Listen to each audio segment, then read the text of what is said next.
Hello folks and welcome back. In this presentation we're going to be going over the last chapter taken from my book, chapter 18. That's going to cover events of 2023 and 2024, Sekhmet, More Jesus Christ Inc., the 777 shift, the deity planes, D-span, 777 gates and Alhumbra Cathedral networks, dragon races, demons and mirrors, Bali and the 777 fold, Typhon, using the blood of Jesus Christ and an experience, the fail-safe path of mercy and zero tolerance, Weesadek, Green Dragons, and Cassius the Croc, Jesus, Alhumbra Shield Host, and the Jehovah's Trumpet Outpitcher schedule. Okay, so I left Denver with mixed emotions and mixed messages, given that a neighbour's cat was crawling all over me and biting my arms and hands whilst I was on a call to finalise my new rental in the UK when sat by the front door, which I thought was quite odd. But given my decoded cats with the snake eyes and their Luciferian nature, I was satisfied with my decision to leave and get some space. Unfortunately, as I found out, coming back to the UK was a stark reminder of the kind of ill energies I had escaped from with the grids there. Even though Denver is the Illuminati HQ, the high altitude I think helped with limiting the fungal and mold overgrowth that is common with the UK being so damp, but also was bereft of major stargates and NDCG sites, Nibirian Diatic crystal grid sites, which Stonehenge was literally the anchor for, and UK the sponge. I was living in Bournemouth, and it literally felt like I was in a microwave of discordant frequency with the place I was staying at. So much so, I literally felt this was it, as my body was just under so much stress, and I thought I probably won't make it through this, but somehow I managed to. Anyway, it was a constant, intense attack of frequency for over 2 weeks of me arriving that just ground me down day in and day out with very minimal sleep. As that subsided slightly, it broke up but became intermittent my whole time staying there. I was also dealing with untangling myself from this union, which had added complexities to it given the nature of what happened before I left, with there being another male who Gemini had relations with over the period of our separation that brought that energy into my fields the night before I left. About a week earlier, a guy had reached out to her on social media as if by chance, which I think was all orchestrated, again, and Gemini entertained it, as her fatale puppet would have been dying for male attention, no doubt, and using this scenario to create an unholy trinity of blended, distorted energy. She had been hanging out with him a few times, and I knew/sensed something was up. I find out the day I leave by checking my flight details on a computer and see the conversation left open on the tab with the guy. I confronted her about it and wanted to find out what she did though, and it took months before she finally admitted what happened, with there being again this cat and mouse tactic and deflection of my questions to address this issue that dragged the closure of this out for far too long than was necessary. But again, these were all tactics to mess with my energy and try and keep me off focus from my work for as long as possible and being able to move on and heal. So it's why it's so important to share these personal experiences, right, as trivial as they may seem, because it does reveal the tactics and the kind of psychology behind individuals who are kind of being used for such agendas when, getting hold of individuals whilst they're waking up to try and reverse their template and basically take them over or wipe them out. So it's so important to kind of pick up these patterns and signs that many individuals also share, that it's all the same, it's all very narcissistic, all very manipulative. And there's different flavors of it: covert, overt, male form, female form. Using seduction, it can be very tricky to deal with these guys. But like I said, and have written about and gone over in previous presentations, whatever doesn't kill you makes you stronger. And by sharing, it's obviously going to help those folks who might be stuck in that situation in order to see the signs and get out before it gets worse, right? So the place I was staying in was an old mansion converted into modern flats. I was staying at the top floor, and there were definitely weird individuals harboring entities and probably technologies that I felt that were being used to disrupt my energy.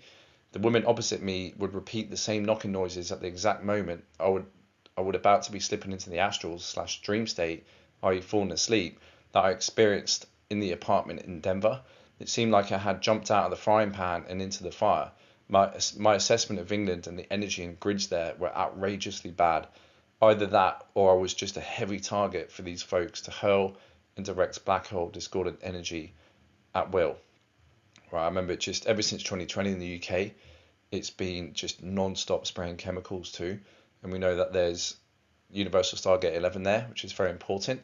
So because up at that level, 11.5 dimensions within our time matrix, that's where they wanted to sever and cut and then drag all of the quanta into one of their black hole four alignments, right?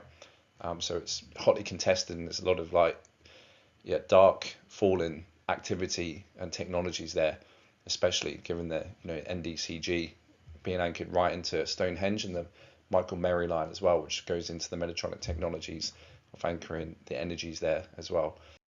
So I had another synchronicity with Egypt upon returning to the UK with the Egyptian goddess Sekhmet, where I had a lucid dream experience of being in the front yard of some house with a picket fence and gate. There were all of these animals starting to come into my front garden, ranging from giraffe, monkeys, hippos, and zebra, etc. They all seemed to want to come this side of the fence, so I opened the gate for them. They were simply just chilling and grazing, not causing any mischief, and I felt quite at home. I then noticed a pride of lions approach, and I was a bit nervous. One lioness actually came up and sat right next to me and started rubbing her head against mine, as cats do. Later that day, I recall my dream and opened Facebook to see the first post on my feed being one of Sekhmet with a very relevant message given what I had just been through. And that image was, as you can see there on the slide on the left, that was the post I saw on Facebook.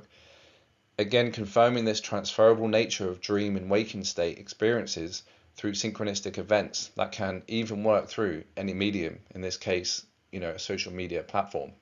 The photo/post of Sekhmet with the following text I saw on Facebook after my dream experience with the lioness said, "Sekhmet represents the sacred rage that keeps us protected and reminds the world of the pure strength of female power. Sekhmet is an Egyptian warrior goddess depicted with the head of a lioness and the body of a woman. The lion was considered the fiercest hunter in Egypt and a sign of protection.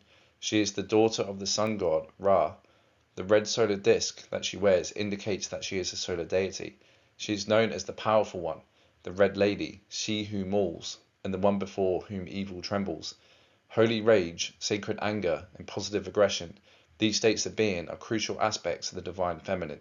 It's the female power that ends wars, that brings home missing children, that seeks justice for the earth and for those who can't defend themselves. The brilliant artist and mystic William Blake relates that the voice of honest indignation is the voice of God. Sekhmet wants us to come face to face with our true strength. Power doesn't come from passive aggressive behaviors. We don't have to fear expressing our anger directly to an institution or a person that is acting unjustly. Sekhmet wants us to see that anger is an essential emotion, and Sekhmet is the sacred call to move that anger from pure emotion into conscious action. She wants us to act with conviction and from love. She wants us to create the healthy boundaries we need so we aren't injured again and again, or so that we can free ourselves from a destructive pattern it's time to end. We have a divine right to draw a sacred circle around us at all times. The protection we invoke for ourselves helps move us from feeling helpless to taking loving action." End quote. And it said there on the post that the excerpt was taken from the Divine Feminine Oracle by Megan Waddison, illustrated by Lisbeth Cheever Gossaman, back in 2018. And I also speculate that some of these gods, and obviously these names, also can refer to our avatar, these avatar level beings up in density 4, pure liquid light, right? Likewise with Jesus Christ, Joshua 12, his Solananda, I think it was his avatar level identity was actually called Sananda. So it was Jeshua, Sananda, Melchizedek, right? And so a lot of these other tonal names of these family names and collectives can actually relate back to the single avatar identity that all of these other incarnations have sprung forth at the oversoul soul incarnational level. That then gives the 1728 individuals that are kind of proliferated down the densities within the time matrix from one avatar being that would obviously have a unique tonal resonance, which in this case it could be Sekhmet, right? That individuals could be connected into. Also, I've read recently in Voyages 2 that indigos who are carrying more of the substrands in their DNA, anything 12 and above, if you recollect, the human angelic has 12 strands, and then anything above 12 to 24, 36, 48 is implying an indigo level, they can actually have more of their quanta distributed, so there'll be even more of them distributed amongst the different densities in the time matrix, of individuated identities that are otherwise sharing the same avatar level identity. Okay, so I speculate, and it kind of makes sense that maybe some of these characters you hear about, like Sekhmet, Enlil, Enki, Thoth, all these individuals, right? Even Jeshua, Sananda, Christ, Melchizedek, is also relating to like an avatar level being who is in existence and who is conscious and, you know, is expressing their free will either on the side of the Christ or the side of the Antichrist. Okay, so it's a good one to take away. So more Jesus Christ things. Around February, I had an experience with Jesus Christ appearing at the foot of my bed one time before I came back into body, in order to obviously wake up. I was in my bed still, but aware in the astrals, and I heard this voice fill my head and say, "Do you believe in Jesus?"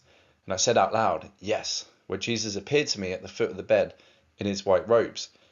He only manifested for a split second, where it felt somewhat like a simulated projection, wherein it seemingly malfunctioned, and I woke with a strange transference and rumble that was felt in the building in my room in the waking state that went on for a good 5 or 6 seconds, whilst I heard my neighbour puking and retching next door for around a minute, which was, you know, a very strange experience. And I cite here from John 3:16, you know, for God so loved the world that he gave his one and only Son, that whoever believes in him shall not perish but have eternal life, close quote. So there's that kind of like conditions, right, set forth by so-called God, the Father, with his Son, that he sent to so-called redeem the world, right, that you must believe in him in order to be redeemed. Like that's one condition, prerequisite that you must have. So it's almost like this played out with me, given my situation. This happened around the time a lot of Jesus Christ symbolism was out picturing in the hologram for me. Prior to the event, the week before, I was seeing a lot of advertising for a new TV series depicting the life of Jesus called The Chosen. After the event, I stumbled upon a news article with a man capturing a lightning bolt, striking the giant Christ the Redeemer statue in Rio de Janeiro on February 10th of 2023, as you can see there on the slide. About a week after my astral experience of Jesus Christ, I had another lucid dream, but this time in the form of a vision, okay, which showed me the Garden of Eden as being a place suspended above all of creation as we know it within the universe and space, with etheric energy pouring forth into the vast universe like a fountain. I was then shown a giant serpent who was navigating the borders of this garden in space. Then I was shown a constellation of Jesus Christ and got the message that Jesus is Lucifer and that he had died. I woke up immediately with this, with a huge sense of loss and grief. My emotional body had been triggered by the message, and for about a week I was quite emotional, pondering and meditating on this vision and the veracity of it.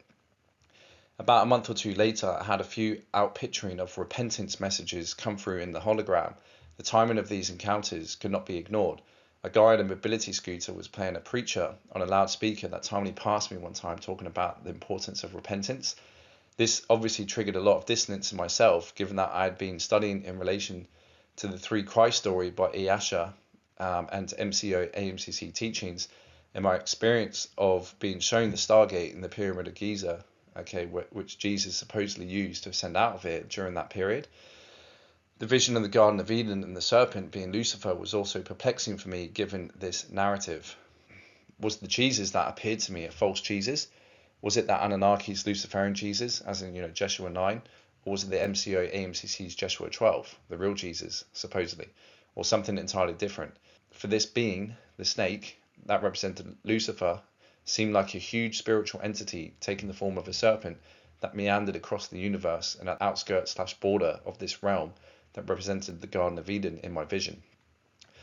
I remember the first related experience I had when asking about Jesus Christ in 2021, given my experiences of seeing Satan by that point and having been a bit fed up with all the attacks I was put under and the sense of not being protected, and asking Jesus Christ for assistance and asking God to reveal to me the truth surrounding this entity Jesus, that I put a call out one night for Jesus to reveal himself to me.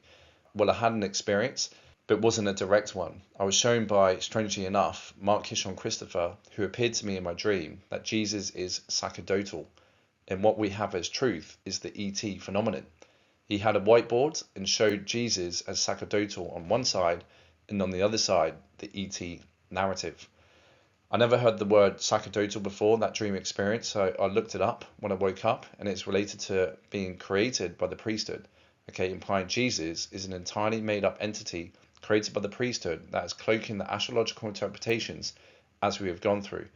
I'd also stumbled upon a movie, which I'm often guided to watch movies of relevance with hidden symbolism and messages, called Proximity, wherein a young NASA scientist gets abducted by extraterrestrial beings, where he finds himself on an interesting journey that leads to an encounter with one of these ETs, who takes the form of a tall grey, who he questions, and the ET explains their interest in abducting beings who have similar auras and energetic signatures to an entity they have been trying to track down and learn more about. As you can see in the slide, these are a few screenshots taken from the scene, okay, when they're having this conversation at the top, and then at the bottom is this vision that he has. This ET then projects a series of images to the young man, which reveals immediately Jesus Christ. The camera, which you can see on the bottom there, the camera then pans to an actor who assists them in their journey that looks like Jesus Christ, whose real name is Christian. This interest by the ETs, as portrayed in the movie Proximity, certainly rhymes with Joshua 12, leaving behind 8 sacred bloodlines for the Indigos and Fims, which are basically the higher soul beings, okay, to incarnate into, that would explain this connection in the energy/aura of those individuals that were targeted for abductions in the movie. So Jesus Christ seemed to be a key theme for 2022, which bled into 2023 still. There was a little hiatus for me in regards to synchronicities after February's event of Jesus Christ. As the days and weeks rolled by, I remember feeling like I had been dragged into a lower timeline ever since being pulled out to Denver. My ability to recall dream experiences was heavily impaired due to the discordant energy in the UK, and started happening less frequently due to this. I really felt like the entire country had fallen in energy to dark forces, and I was bearing the brunt of this like some kind of spiritual allergic reaction. They were non-stop chemtrailing, and I couldn't remember a clear sunny day without this thick chemtraily haze until things started to shift for me again around July. The 6-month lease on the flat that I was staying in had finished, and I moved into another place in the centre of town. This is in Bournemouth. Again, I was right in the firing line of weird energies and entities around me. Another person staying in the flat above me would also bang things at times when I would be slipping off to sleep. It was also accompanied with a little hit of frequency. The guy looked possessed, always tired looking when I would cross paths, and he drank and smoked a lot. Interestingly, he wasn't vaccinated though. But as Yasha had broadcast, we do have invasion of the body snatchers here on Earth with the Fatali and UIR during this time. Looking back, I'm astonished I managed to still achieve so much that year with my work and research and online course in regards to sovereignty and law, when going through and compiling the whole Advanced Treasury Pack, making notes in the Redemption Manual series, and reading and presenting the ABCs of the UCC from Articles 1 to 9. As I mentioned before, you have to keep trucking along as best you can with any goals you set yourself. That helps to keep your mind focused and driven. That oftentimes helps to shift the energies and push you through tough times. All right, I kind of speculate with that experience of Jesus Christ and the visions. I couldn't let that become then my reality without being discerning and saying maybe. Okay, so this goes back to knowing full well the kind of technologies these guys have with holographic inserts and giving you false visions and dream experiences too.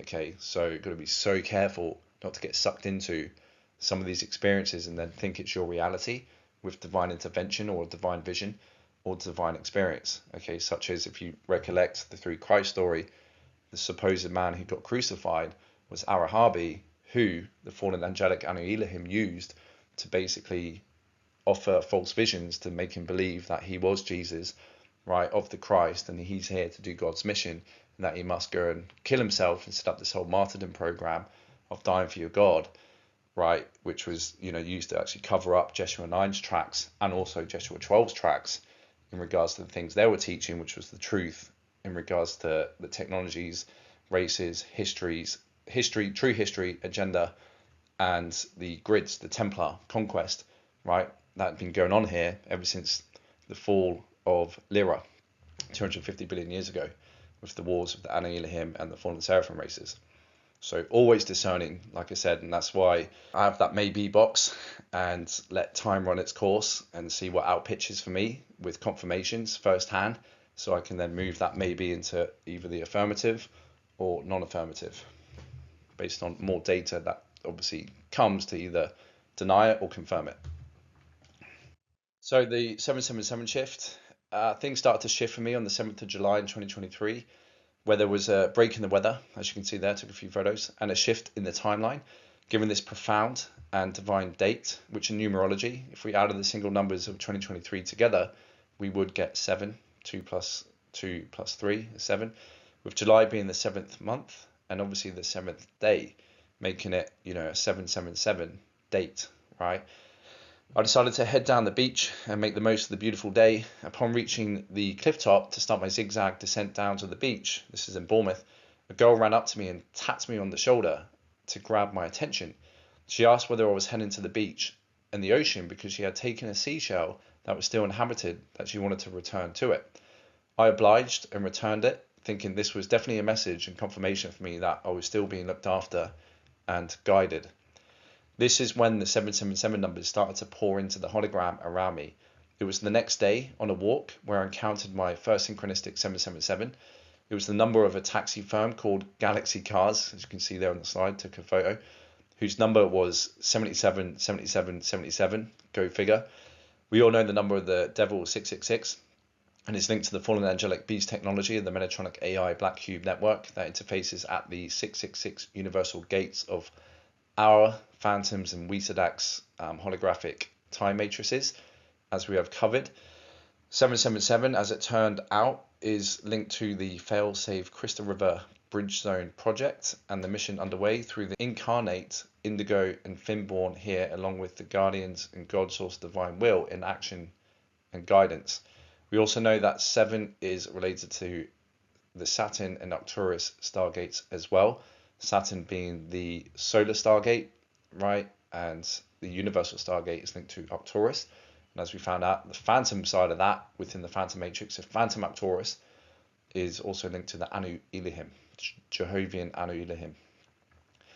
I remember getting a message one morning after this date of Psalm 23. Okay, so I grabbed the Bible to check what Psalm 23 said. I quote, "The Lord is my shepherd, I shall not want. He maketh me lie down in green pastures.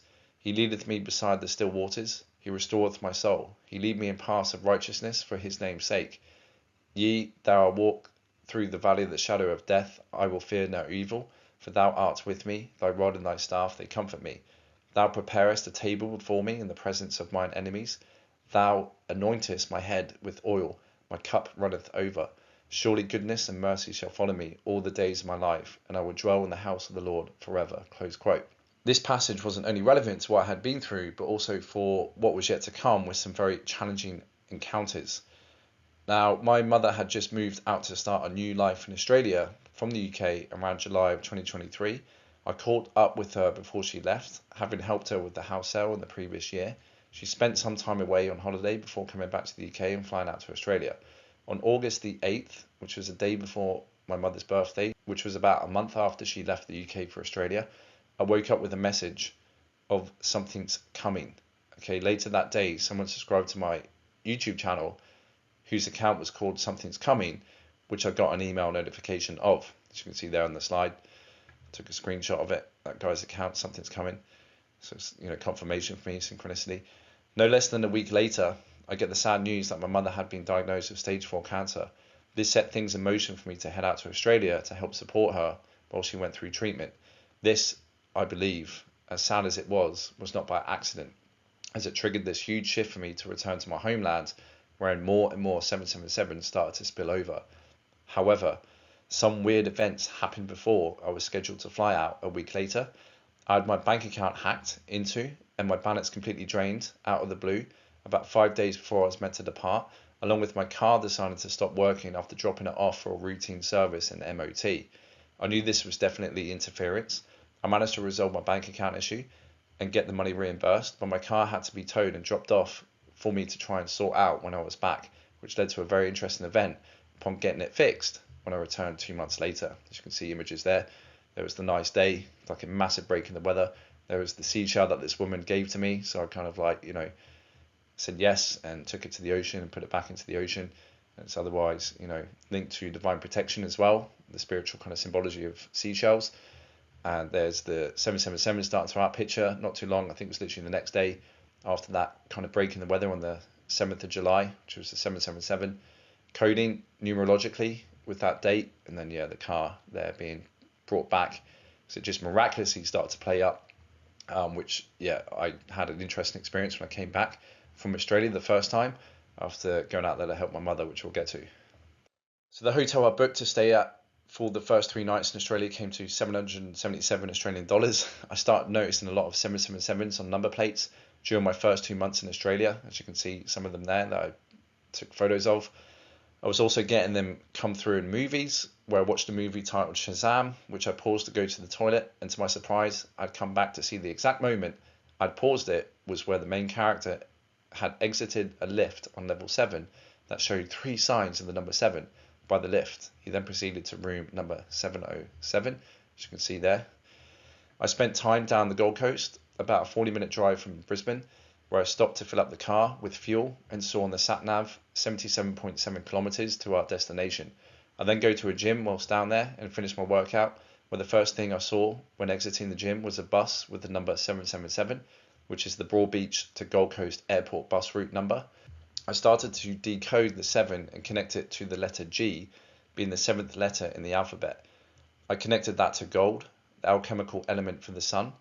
Queensland is otherwise known as the Sunshine State, which houses Brisbane, and to the north we have the Sunshine Coast, and to the south the Gold Coast. Australia has in its first 2 letters the element symbol for gold being AU, with Australia having the largest gold reserves in the world. So it's all very synchronistic.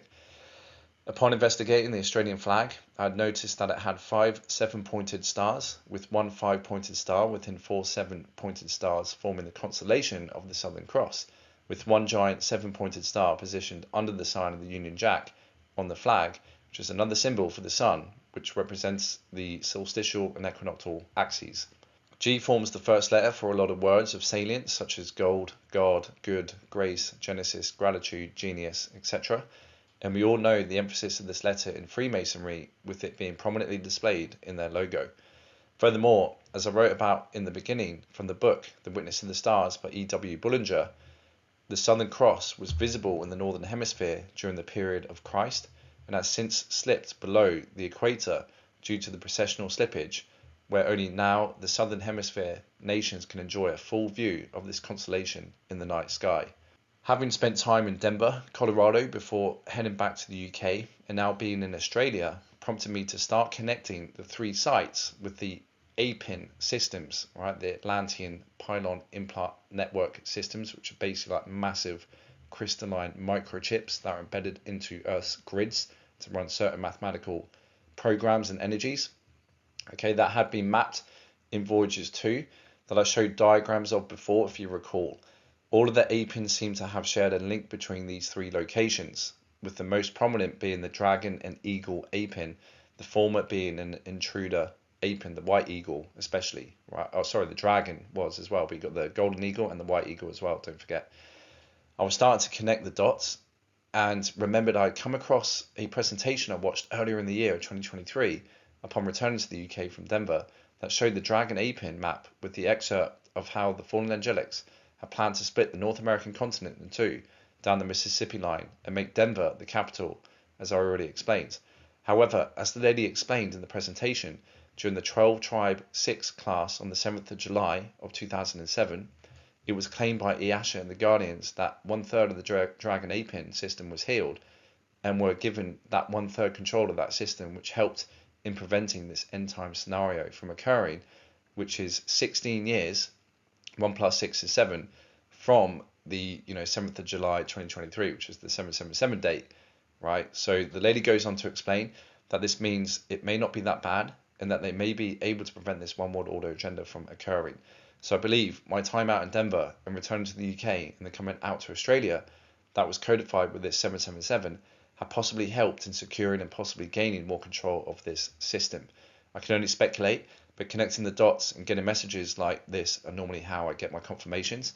It was an intriguing synchronicity regardless, which later found also connected into what is called the D-span, short for deity span gates of the 777 failsafe bridge zone project, okay, that we're going to get into. This certainly connected into why I was moved out to Denver, back to the UK, and then back to Australia, also via Bali, and how it all connects, as we'll get to this 777 failsafe host that is seemingly underway, right? And so the bus at the bottom there as well, it's just so synchronistic. leaving the gym one time after going down the Gold Coast, which was, 77.7 kilometers away from where we left when we filled up with fuel in Brisbane. And yeah, it's that whole stretch from pretty much, I think, Main Beach down to Gold Coast Airport, which is the 777 TransLink bus, right? Go figure. And then the Shazam, just miraculously having to pause it, go to the toilet and come back. That's when I notice it. Exactly at that moment where he steps out, and I'm just like, oh my God, there's another 777s. What are the chances, right? So highly intelligent when you start activating your DNA, and these kind of higher currents of consciousness are working through you with also the grids of the earth and your sub and unconscious parts of yourself.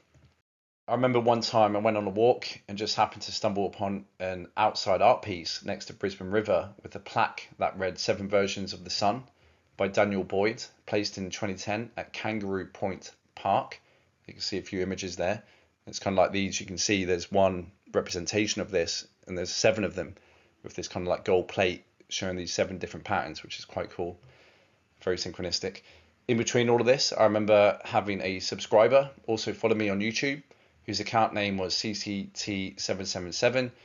My mother had bought a pack of Rumi Oracle cards, so I thought to give them a shuffle and say to myself and to God about seeing whether I could get another confirmation with the 7s I'd been seeing, as it almost became a joke by this point and quite amusing for me with what I was witnessing and tuning into. So I shuffled the deck and picked one card. The card number was 16, which of course 1 plus 6 is 7. And I turned to the little booklet that had the explanations and meanings of the card to find that it was explained on page 77, as you can see there in the photograph. And this screenshot photo that I've taken out of my notes of my book is obviously, as you can read there, going back over my notes from the MCO Freedom Teachings Slider Series 12, where I noted at 49:49, she mentions about the D-span 777 generator gates. All right, and we all know 7 times 7 is what? 49. Okay, so very synchronistic indeed, that it just kept pouring in for a very long time, all these 777s. So what is it connected into? Okay, so the deity planes, the D-span 777 gates, and Alhumbhra Cathedral network. So I returned to the UK in October after being in Australia for about 2 months. I came back with the intention of heading back out to Australia to be close by in order to help Mum as she went through her treatment and healing journey.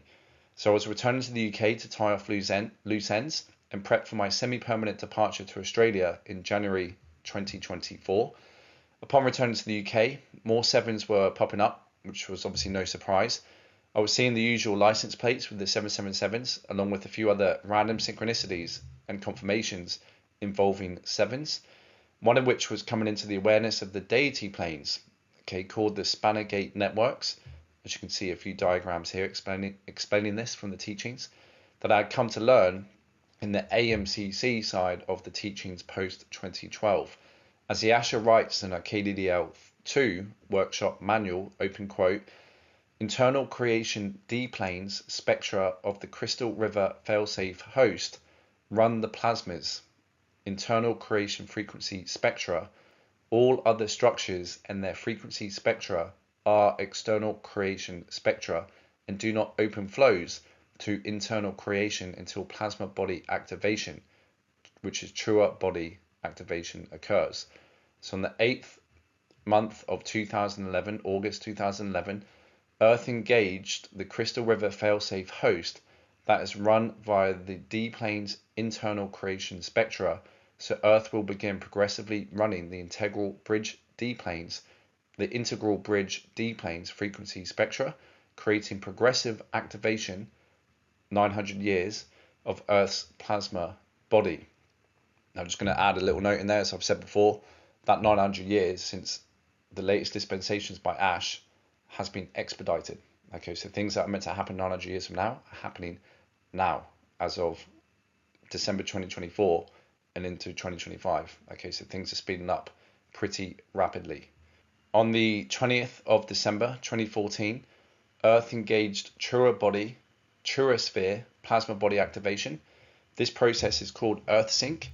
It enables the biological body to keep up and synchronize with the progressive planetary plasma body activation of the Crystal River host. End quote.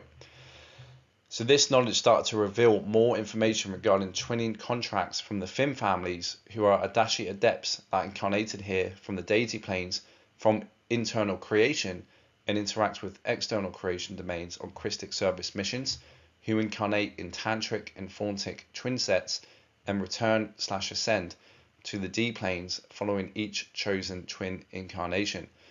I then came across the diagram detailing the 7 eternal internal core cosmoegenies sons and the eternal deity Fim families of Christar Adashi adepts that reminded me of the 7 versions of the sun plaque I had seen in Brisbane, with the 8th sun encompassing them all within one Cosmaya Christar, which, if you recall in the diagram, shared when detailing the MCO AMCC cosmogeny / stack of creation, encompasses a huge amount of reality systems.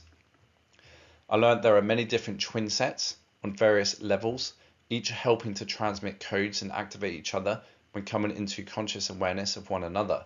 Some end up being intimate relationships, others just friendly. It really depends on the circumstances and type of contract. This is where I revisited the potential of Gemini and Denver possibly being a twin flame of mine that got compromised.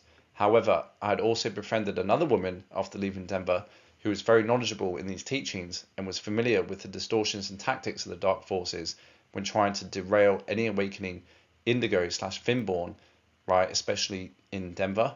She commented how in Denver they used the people there as pawns to try and reverse the Tantric Asia Trinity shield from anchoring the 777 D-span gates through Universal Stargate 3, Eartha, which is where we are. Earth is otherwise hosted within Eartha, which is otherwise in the Andromeda galaxy from which our Milky Way fell from, so that's why there's still that connection, called Chalet 3 and Chalet 13 Aquial Matrix through Regional Gate 7, which is Arcturus. So our connections definitely triggered activations in each other, with noticeable activations and symptoms occurring with her when sharing my stories across our communication. Right, I remember she would have like shivers, and I'd also have like visceral shivers when we were like tuning in and speaking with one another and listening to each other's like recordings as we were sending it, via Telegram and stuff. So yeah, very interesting how you just don't know who's on the planet that comes into your life that is going to activate you or try and deactivate you, right? With these dark forces trying to take you off before you actually get to pair up with your twin, which then allows you to bring in portions of yourself that are kind of still hanging out in the higher dimensions. So as Iyasha elucidates in the Sliders 12 Part 1 workshop manual, open quote, the 13 vows of Reyes Aminyas, when enacted through Ra command, Aquiline Sun 1, Tantric Asia twin pair, allow the plasma bodies of the twins to fully blend in the 2 becomes 3 becomes 1 configuration.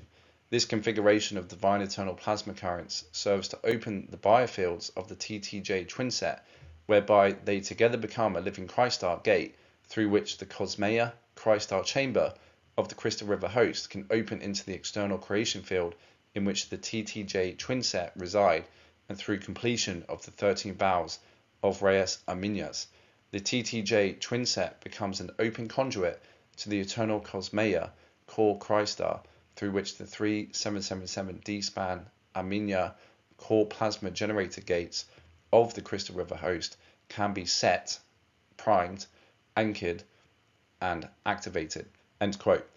These spanner gates are sites that interface with the passages associated with the plasmas that link to the eternal deity planes and these eternal internal suns. Certain sites on Earth have corresponding gate hub links to these interfaces and their associated connections. Okay, so yeah, careful study of these diagrams, and otherwise, yeah, the AMCC level of the teachings, that you can get more workshops and materials from arhayas.com and also under my resource tab at my website. But you can see here the diagram on the right is listing the 7 eternal internal core Cosmaya sons, right, the eternal deity Fim families of Christar Adashi adepts. I'm just going to read the text on the bottom. So this goes into, again, twinning contracts. So the Fims are families of Adashi adepts who completed Christar ascension to Adashi 3 and to become Christars. They reside in individuation when they choose within the deity planes and interact on service missions with external creation. When on Christic service missions, they incarnate directly from the D-planes in tantric and fauntic twin sets and ascend to the D-planes following each chosen twin incarnation. When incarnating as tantric and fauntic twin sets, the magnetic female is called a Yoshi, and the male, electric, is called an Aiden. The Yoshi keeps her crystal chamber open via incarnating the required minimum of 66% of her quantum, while the Aiden incarnates only 33% of his quantum. When their contracts activate, Yoshi transfers plasma currents from crystal to awaken Aiden. Aiden becomes a Yoden when he integrates the remaining 66% of his quantum. Okay, so the whole idea and the reason why some of these fallen Fim families of like the Aquarii are called Fatali is because they actually activate, and why it's kind of in folklore more associated with this succubus type entity, right, that's embodied in the female form, is because the male is only carrying 33% of his potential and much easier to take over. And so when it's time for him to activate, and the dark forces know that where a Finborn is, like, so where a Aiden is, right, that is about to go meet his Yoshi, they come in to try and sabotage that and hijack that and pair them up with one of their fallen succubi, white dragon entities, in order to reverse their template, which is why that's why they call it Fatali, because that could be fatal for the Aiden. Then that he will be taken down, and that 33% of his consciousness quanta will be reversed and taken over by that Fatali entity. Okay, which is why it's a lot harder to get into the female form, because they're carrying still 66% down here and only 33% up in the deity planes, whereas the Aiden, the male counterpart, has 33% incarnated, distributed down here, but 66% locked away or kept up in the deity planes. Okay, and it's only through this interaction with your fauntic twin or tantric twin that you can actually start activating. And that's why huge games are played with trying to hijack that from the dark forces to prevent that happening, because once you do come together and you turn that Aiden into a Yoden, you've got some pretty powerful players now on planet that can, otherwise disrupt a lot of the agendas of the dark forces. Okay, so in the middle there, you've got the 5 Tantri Asia shields and the 777 spans of the Crystal River host. So all this information I was like coming into around this time of like me revisiting the teachings after having been dragged out to Australia with what happened with my mother from the 7th of July, the 777 date, and all these outpicturings of sevens. And it was just more confirmation of like, okay, well, this is obviously what's going on. For me, this was like huge confirmation of what I'm a part of. And I certainly believe that, yes, I'm a Finborn, and I wouldn't be seeing all this and getting activated with all this if I weren't carrying some of the bigger codes, right, in association with this kind of deeper level of intervention. But this is where I was scratching my head as to, well, who was my twin? Was it that Gemini out in Denver? But she had been compromised, or was it this woman as well afterwards who I was speaking with that was certainly getting activations? It's still to this day, it's not clear to me. But what I'm grateful for is that, I've managed to survive and obviously had many infiltration attempts, and they had tried to come into my body many, many times. And there's been some pretty gnarly challenges, but I'm still compos mentis, grounded, centered, and, actually wiser and stronger as a result of all their attempts, but extremely grateful for me to still be, present and come into these teachings and awareness of this deeper level of, creation mechanics and metaphysics.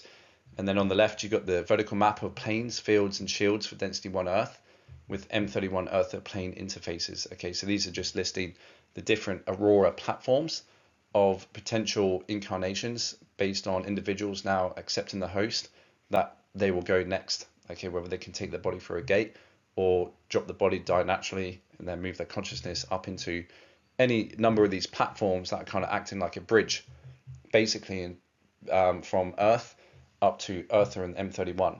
Okay, and then beyond, inevitably we'll be going back into the Aquafarian matrix and then back into the deity planes. Okay, so that's been expedited now. That was going to happen over 900 years, but now it's been expedited to start happening now. Okay, so how that's going to outpicture, who knows? Just have to wait and see. Still waiting for live updates as well. Mission upgrades by Ashiana at arheus.com with the Hostmaster lecture series. So if anyone's still interested, keeping up to date with this invisible war drama and what's happening with the huge shift of divine intervention with this failsafe, then head over, pay, sign up, and yeah, subscribe to all the live updates and tune in when they're released. So I then came across a diagram detailing the activations that occur within the personal anatomy that is linked to the failsafe phasing of the 7 internal eternal suns and the corresponding energies / plasmas that are being anchored on planet as part of the failsafe mission that may have been activated in my template, hence why I was seeing all of the 777s. It details in another similar diagram that this personal activation also acts to transmute fatale attachments and the process of dark flowering that can occur if one's template becomes compromised. I'd certainly felt since my attacks in 2020 and the progression of the infiltration in 2022 with the twin union that I may have started the dark flower process, or attempts were made to fully take me over, as I did experience loss of focus, difficulty in keeping centered emotionally, i.e. mood swings and evasive thoughts at times, and had my energy drained, having to regulate that carefully whilst under lots of attacks, whilst managing a hybrid fungus infection, chemtrail toxicity, and nanobot tech. I've kind of been in a health and energy crisis since 2020 that has led me to take measures to keep me pushing through. What led to my activations may have been a combination of activations from the grid sites I traveled to, my connections with some people I made, and due to my seeking and embodying of the teachings. But it seemed as if the 777 only started occurring since the 7th of July 2023, the 777 date, which may have been a key activation in the planet and the codes I'm carrying that is working in unison with this shift as part of my contract and reason for being here. In another PDF titled Cosmos is Watching, 2012, Iyasha writes about this flame body 777 activation beneath the diagram above, which is that diagram you see there, titled The Shield of Alhumbhra and Seal of the Crystal Reyes Alhumbra, open quote. Now we come back to the flame activations that we had, where you had those Akasha burners and the pale plasma Akasha flames, where we had 3 of them activated from that last one. This time we're going to get 3 more that correspond with, one goes between chakra 3 and 4, one goes between chakra 2 and 5, and the other between chakra 6 and 1. And if you add all of those up, the 4 and 3, the 5 and 2, the 6 and 1, each of them are 7. So it's 7, 7, and 7. This has to do with what frequencies are being blended and the fact that this is the 777 host. And that has to do with 7 suns and all of the more complex structures that we began introducing. So it's just showing you that you'll get 3 more levels of activation within and between the chakras, 3 more levels of those flames. And once those activate, it creates activation of something, a word that we haven't seen in a long time since K2 or 3, Cathedral, level 2 or 3, the crux and zeta, which has to do with the activation that forms the upright Akasha around you, end quote. Okay, so again, just more confirmation of these diagrams and teachings that I was coming into that was confirming what I was maybe seeing, all of these 777s that go into the personal Christar, deity, span, Reyes, Aminyas, flows, and crux and zeta activations, right? For the flame activation. So yeah, truly incredible synchronicities. So this is otherwise a diagram that's not in my book, but I otherwise thought I'd put in here that highlights pretty well what's happening in association with like the anatomy and the light body structures compared to the internal plasma body structures. Okay, and it's listed, this is taken from I think KDDL course series, KDDL 2 I believe, manual that you can get your hands on at alheus.com. It's titled Finite External Cheilontic Matter Transfigures into Eternal Form through Truer Plasma Body Activation. Okay, and a lot of these techniques you can do for free with the prayers and invocations and journeys that can ensure that you align your consciousness and quantum field with the failsafe host and this process of activations and transmutations that are going to occur for those individuals going back to eternal organic ascension, eternal organic life, right, under the Christ with the law of one, juxtaposed the fall with individuals going down the black hole fall, space dust return. Okay, so it's 2 different timelines here, so you can go on to arheus.com and do those free techniques to ensure that you're protecting yourself and aligning your energy fields and quantum and consciousness with the path of the revolutionary rise reconnection, which is organic ascension. So progressive plasma template activation and corresponding truer body activation stages are the organic process by which transfiguration of external form to eternal internal form occurs. Okay, you have the mani, physical atomic body, which is finite. This is the physical atomic structure, subatomic, atoms, molecules, cells, etc. Remains finite until quantum depletion, if not transfigured through spirit body and plasma body merger. Okay, you have the light body, crystal body, which is again finite, and this is the Cathedral template, which houses the chakras, meridian lines, auric fields, body, shields, crystal body, lotus arcs, astral body, Keylontic Merkaba, and remains finite until quantum depletion, if not transfigured through spirit body and plasma body merger. And this is a diagram taken out of Cathedral level 2 and 3 that we've otherwise put in my book as well, just kind of showing the different layers at the light body, crystal body level. Then we have the Alhumbhra air Adone spirit body, which is eternal external.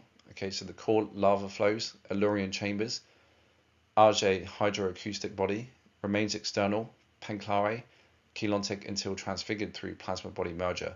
Then you've got the Rachel dark matter body, which is eternal external again, and these are rings and spans, ASKO sets, fire chambers, links the spirit body to the light body, crystal body, and mani body, remains external, Panclara, Keylontic until transfigured through plasma body merger. Okay, then we have the truer plasma body, which is the eternal, internal, and external. So this is the ephema, silken wave, 3 chismatic templates, plasmatic markature, fields, sphere of cosmoegenies, intertransplanial Merkaba, activates during 5 return transfiguration cycles of ephema embodiment. And there's the ephema silken wave crystal, which is the heart of ephema point, which is basically right near your Azare point in your sternum. So a lot of the techniques work with that area of the anatomy. And as we've seen before, these are kind of like representing the 3 ribbons of the paths of these energies, which kind of go into and overlay the Rouchet spirals. That kind of also instructs the DNA spiraling, which is quite interesting. And these are the kind of like plasma lotus versions of the internal anatomy that kind of plug into your external light body, crystal body chakras. And the bottom right there is a diagram we've gone over before, which is kind of showing the different layers of the plasma body at the eternal level without the mutations. So on the bottom here it says, as the manifest external atomic form, its iridanus, adjugate, spirit, quantum, Rachel dark matter quantum, and its chismatic plasma template and ephema quantum recombine and merge. These 5 energy structures progressively transfigure into the eternal life structure of the plasma truer body anatomy. So oftentimes what is activated within your own DNA is outpictured in the hologram around you, such is the nature of how energy and consciousness projects through the film, which is our DNA, and onto the screen of the hologram around us. This is why synchronicities and symbols are so important, because at the end of the day, it's all reflections of self and what is intrinsically going on inside your own template that's projecting itself in the hologram around you, leaving hints and confirmations about who you are, what you are aligned with, and what is going on at a personal, planetary, solar, and universal level. Okay, so you see a few more images that I took. This is when I was back in the UK, before then going back out to Australia. All the 777s, right? Even on the shop, there was this like advertising for these croissants, 3 7s. Okay, so it all connects into the, as above the macro level, the gates, and as below within the personal anatomy of the deity span, Christ star, Crux and Zeta activations. So dragon races now. The dragons are extremely relevant as they have not only been revered in many cultures across the world and throughout history, whether in myth, scripture or fairy tale, but they have been at the forefront of many dream experiences I have had, as I've alluded to. The first being the great red dragon, personified as Satan in the Bible, where he's mentioned in the book of Revelation taking that form and doing battle with Archangel Michael. I didn't realize until I heard a presentation on YouTube that the Bible also mentions dragons in other parts of the text. After hearing this, I picked up the Bible and asked my guide/God for a message, and I opened to Isaiah chapter 35, where in verse 7 it read, so my hand was turned to open up chapter 35 of Isaiah, verse 7, and it reads, open quote, "And the parched ground shall become a pool, and thirsty land springs of water, in the habitation of dragons, where each lay shall be grass with reeds and rushes," end quote. What are the chances of opening to a page where a dragon is mentioned?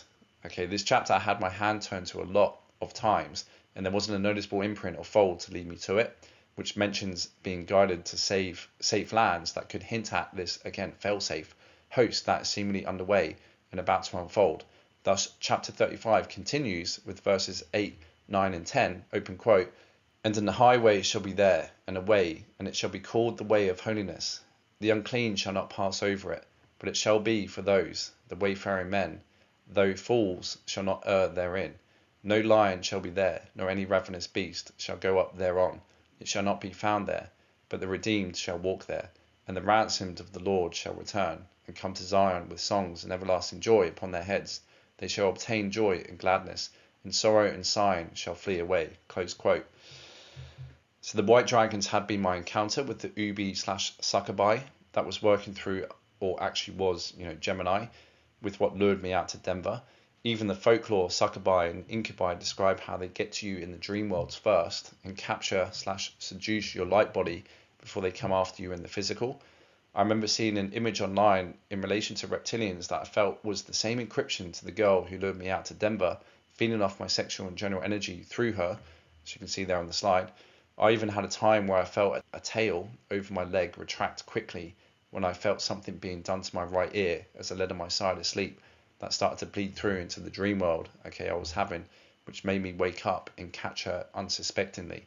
She quickly retracted and lay back as normal as I asked what she was doing to my ear, and she outright denied anything. Yeah, I remember I was in the astrals, I was in the dream, having a sleep, and she was next to me in the bed, lying down, I think just reading, having a nap in the afternoon or something. And yeah, I felt this thing in my ear in the dream, and then I came back into body really quickly, and she was there doing something to my right ear, leant over, and I felt over my legs this tail, and then as soon as I kind of woke up and came back to and quickly turned over, she just bolted straight back, and this tail, I felt this tail retract and her roll back over with the book in front of her. I said, "What are you doing?" She just denied completely doing anything. Okay, so it's caught her out again. So weird. Glad I didn't see her true form, to be honest. Probably creeped me out. The green dragons had started appearing in my hologram and dreamscape in 2023 upon returning to the UK from Denver. I was seeing a lot of tattoos and graphics on t-shirt designs, etc. of green dragons. I also had a dream of encountering these giant crocodiles where I was part of a team of 3 others who had each assigned to capture one each of the 4 crocodiles that were inside the building in a huge pool. There was a giant albino white crocodile that another guy was handling that I remember caught my attention. I had a typical green croc on my hit list. I remember it shapeshifting into a green dragon that looked similar to a T-Rex but more dragon-like, but looked very ancient, as if it was the grandfather of dragons, a very ancient and cunning beast.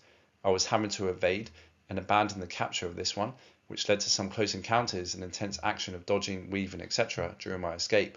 The green dragons are linked to the Anunnaki and Weesadex according to the MCO AMCC teachings, something which continued to follow me and outpicture into the hologram in 2024 when I returned to Australia.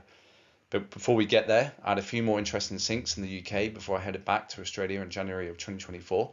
One was an interesting synchronicity that involved the I Am discourses, which I had someone send me a YouTube video of the day prior to me coming across the actual book in a cafe. I was getting some tattoos done, one of which was the sign of a ficus on my right calf, where I popped into the cafe to grab a bite and drink during a break, where I felt this nudge to look behind me whilst I waited for my order. I saw a bookshelf, and lying on one of the shelves was the I Am Discourse book. I immediately thought this is an interesting sync, given someone sent me the audio of this yesterday with the YouTube link. Okay, as you can see there's a photograph that I took of the book, in other words, what was wedged on the inside at page 77. I then opened the book and there was something lodged in page 77 that made me turn to it. Okay, I had another person add me on YouTube with the 777 coding as well, with I think it was Know Thyself 777. I started noticing a lot of accounts helping to share the truth were also codified with 777, who were mostly Christian oriented.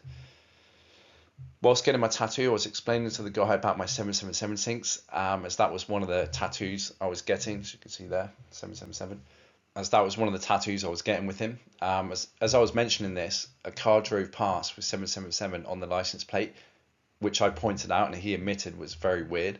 The guy who did my tattoo was called Kai, pronounced like having a K in front of an I, Kai. I later find out, okay, when watching more of the AMCC teachings on the plasmas and failsafe, that the sites corresponding to the anchoring of these failsafe energies on Earth are called Kai sites, pronounced exactly the same as the tattooist name, okay, which are the control sites for the entire planetary cathedral complex network and the planetary Alhumbra passages. Okay, so go figure. It was all very synchronistic. So the dragon races here, you've got the blue dragons, which are linked to the, according to the MCO AMCC teachings, are linked to the Amasia, Christic Bendy race, aquatic bird, blue humanoids. Then you've got the golden dragons, which are the Ishanua, Christic Bendy race, winged lion, 2 feet humanoids. Then the purple dragons, which are the Ratashentu, Christic Bendy race, Betharian white humanoids. Then you have the white dragons, which are distorted Fatali races, which are fallen Equari, distorted Ubis, like Succubis and Incubis. Then you have the green dragons, which are distorted Anunnaki and Wesedex. And then the red dragons, which are linked to the distorted reptilians and Wesedrex, so the Omicron Draconians, right? The Thetans, even the Thothians, I think, are linked to them in the red dragons. So yeah, you've got all these different allegiances. But the Fatalia are said to, be running the whole show at the moment, which is going up against the whole Guardian Alliance and the High Christic Alhumbra councils during this whole massive split of the end times invisible war conflict drama. So yeah, so there's a diagram that you can see there of the Kai sites, right? Similar to my tattooist, the 8 primary cation Kai sites. I was thinking, you just can't make this stuff up. So synchronistic. So demons and mirrors. Okay, so I booked to get my car fixed, and the mechanic was struggling to piece together why it wouldn't start. It was an alternator issue, but he did all the requirements to at least get it starting again. Okay, if you recollect, before heading out to Australia, I had my bank account hacked, and otherwise my car was due MOT, dropped it off, working absolutely fine, then all of a sudden just couldn't start. So I had to get it towed, left there for when I returned to get it sorted out again, right? So I was literally leaving in a few days' time. So I ended up coming out to help him. Okay, it was an alternator issue, but he did all the requirements to at least get it starting again.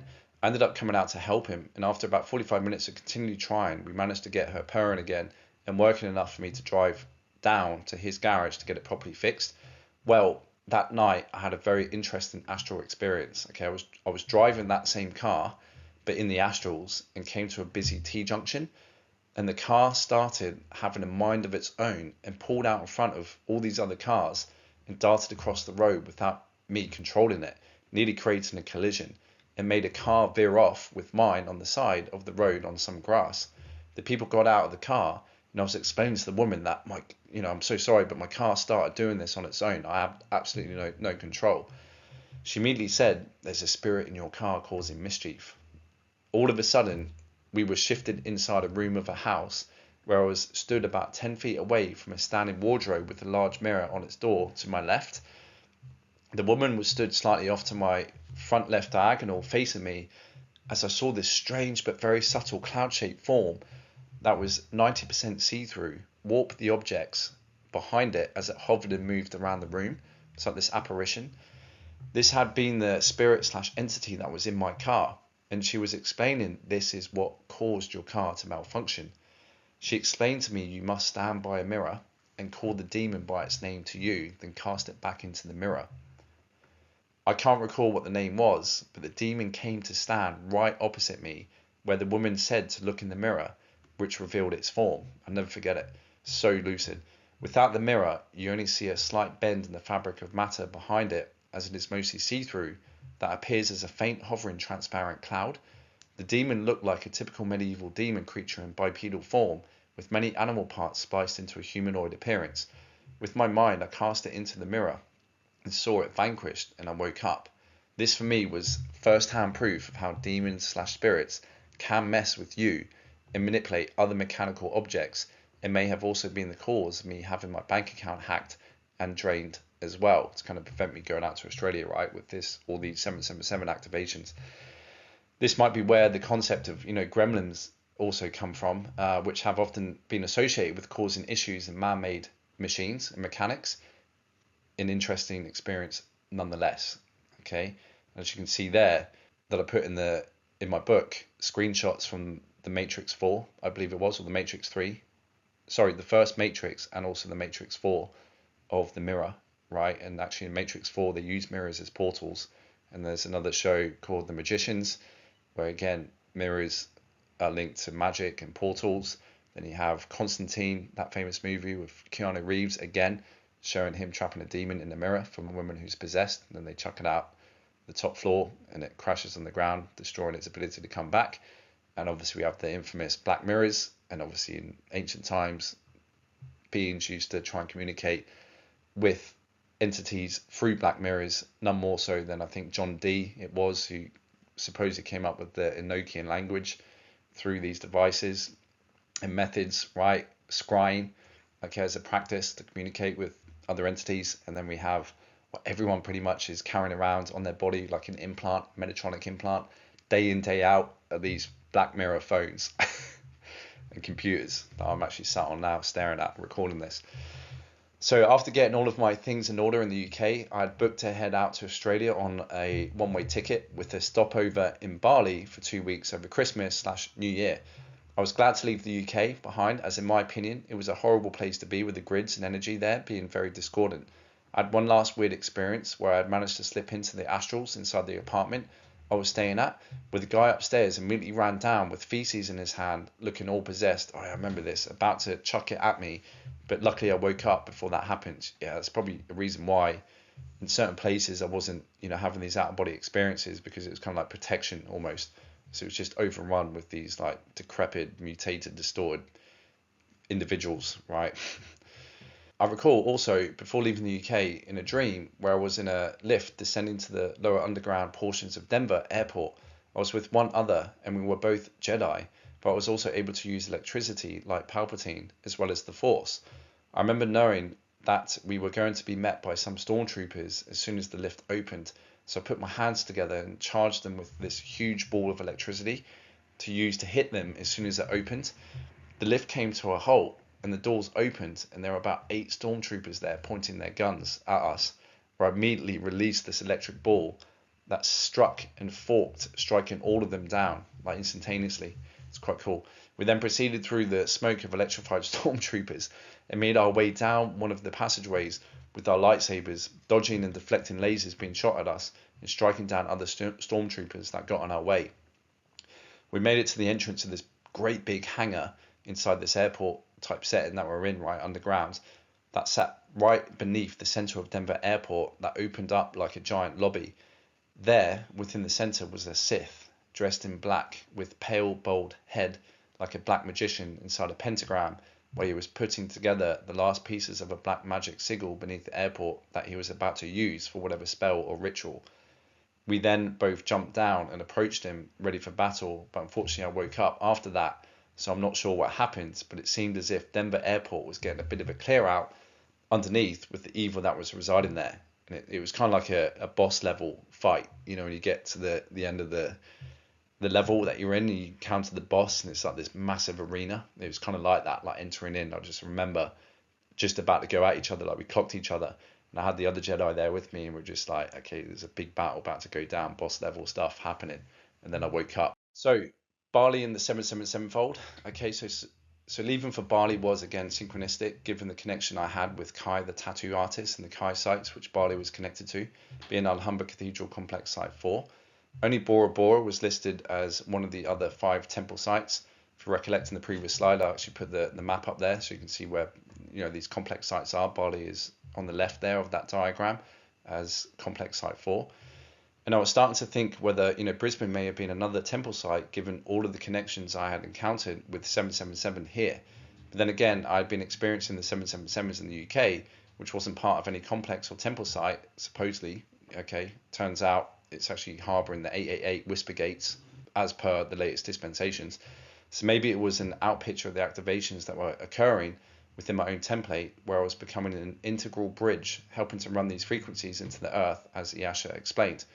Regardless, a few 77s had occurred in Bali on a few signs, and I also had a nice encounter on the beach with a 6-month-old calf who came to watch the sunset with me and her mother, which apparently was quite rare for calves that young to be so comfortable around strangers. The guy looking after the cattle came out after sunset to keep an eye on them, and saw the calf sat with me and sat down to explain to me that they know you have a good spirit. This is why it sits with you and not the other people around here, because they don't have a clean spirit. It's a bit harsh, but anyway. Interestingly, the next day I see a post by my mother, who was on a short stay away in scenic Rim, Australia, with my sister and her husband, where they encountered a stray calf who decided to stop them by standing in the way of the track, leading them out of the place they were staying. Okay, so yeah, that was very synchronistic. Like, I just had a calf lick my calf on a beach and hang out with its mother watching the sunset, which was really quite special. And then the next day I see around the same time that, my mother and sister had encountered a calf, basically stopping them from leaving, that they had to get out to, shoo away so they can continue on their journey. So I looked at some of the symbolism of the cow and calf online. Of course, there are many interpretations of the cow born in symbology, one being Taurus, which personifies the element of fixed earth, which is also associated to our pineal and pituitary glands in astrobiology. The cow is a symbol of motherhood and nurturing, with the calf representing youth, innocence, and hope for the future. The famous saying, "Holy cow," gives reverence to this divine animal. It is also linked to Hathor, a deity that I have had experiences with and a close affinity to. They provide so much for humanity in the form of produce to help sustain our lives. And this concept of whole collectives of animal consciousness deciding to incarnate here on planet with us and assist us in this grand transition of the failsafe and great work to go back to eternal life systems is something every adept knows to be grateful and respectful of, because it is through the human vessel that we can also cleanse and send back parts of its soul quanta here to their collectives that will aid them on their ascension when consuming their produce. It goes back to the mere fact that we are all mutations running the vampire coding of needing to feed to survive off of other life forms. Plants are no exception, as they are conscious living beings too. Humanity just needs to be more mindful when cleansing, blessing, and consuming foods, ensuring that you are also supporting organic, ethical farming. So I spent most of my time in Bali going through and studying some more lectures post-2012 with Asha. I initially stayed in a hotel and was experiencing again these knocking noises and slinging of frequency at me within the hotel from people above and next door to me. I spent time away in other places which I had to myself, where I didn't have any possessed empty vassals for joyriding entities to get to me. I stumbled upon more 777 explanations in the teachings, this time related to the 777-fold of internal creation.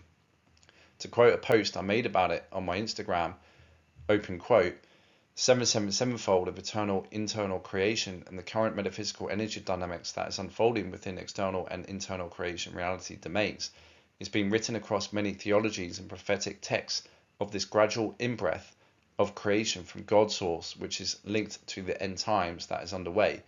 I've been studying eschatology for a while now, and I've come into so much information relating to this time and the very real interdimensional transition that is transgressing. Asha's work has been by far the most comprehensive in explaining the science behind this phenomena that is unfolding. The judgment is linked to the natural eternal laws of energy that unfolds based on the decisions of beings within external creation domains. When a certain number of external reality systems become compromised in the exploration of free will, where evil is allowed to be explored and expressed, the natural failsafe of mathematics set up by God's source engaged to start the cleansing/resetting of external reality domains in order to protect the integrity of the holographic time matrices, without which all of creation will fall to chaos and the concept of eternity will be forever lost until God's source thinks it back into existence. Eternity, however, is exactly that, eternal, and no matter how far fallen beings try to impose their will of destruction of God's creation, they will be met with the inevitable fate of this concept. In order to anchor energy to assist certain energetic junctions in creation, like Earth, many collectives incarnate from the deity planes in order to assist in this process of progressive frequency accretion. Some beings carry higher codes and potential for energy to be anchored in their pillars than others, but they all act to help downstep the frequency to the planet and all life forms on it in order to assist in their activation and transition. The 777 syncs are just confirmations of codes that beings are carrying with this failsafe host, 777-fold, that when activated, reflects in the hologram. Very salient times, and most of the sheeples have no idea.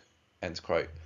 So you can see there was a sign, Mataba 777 was a shop sign, and then on a walk in Bali, this is, again, saw another 777 barbecue combo, which I didn't have the luxury to try, but I'm sure I'll maybe try it one day.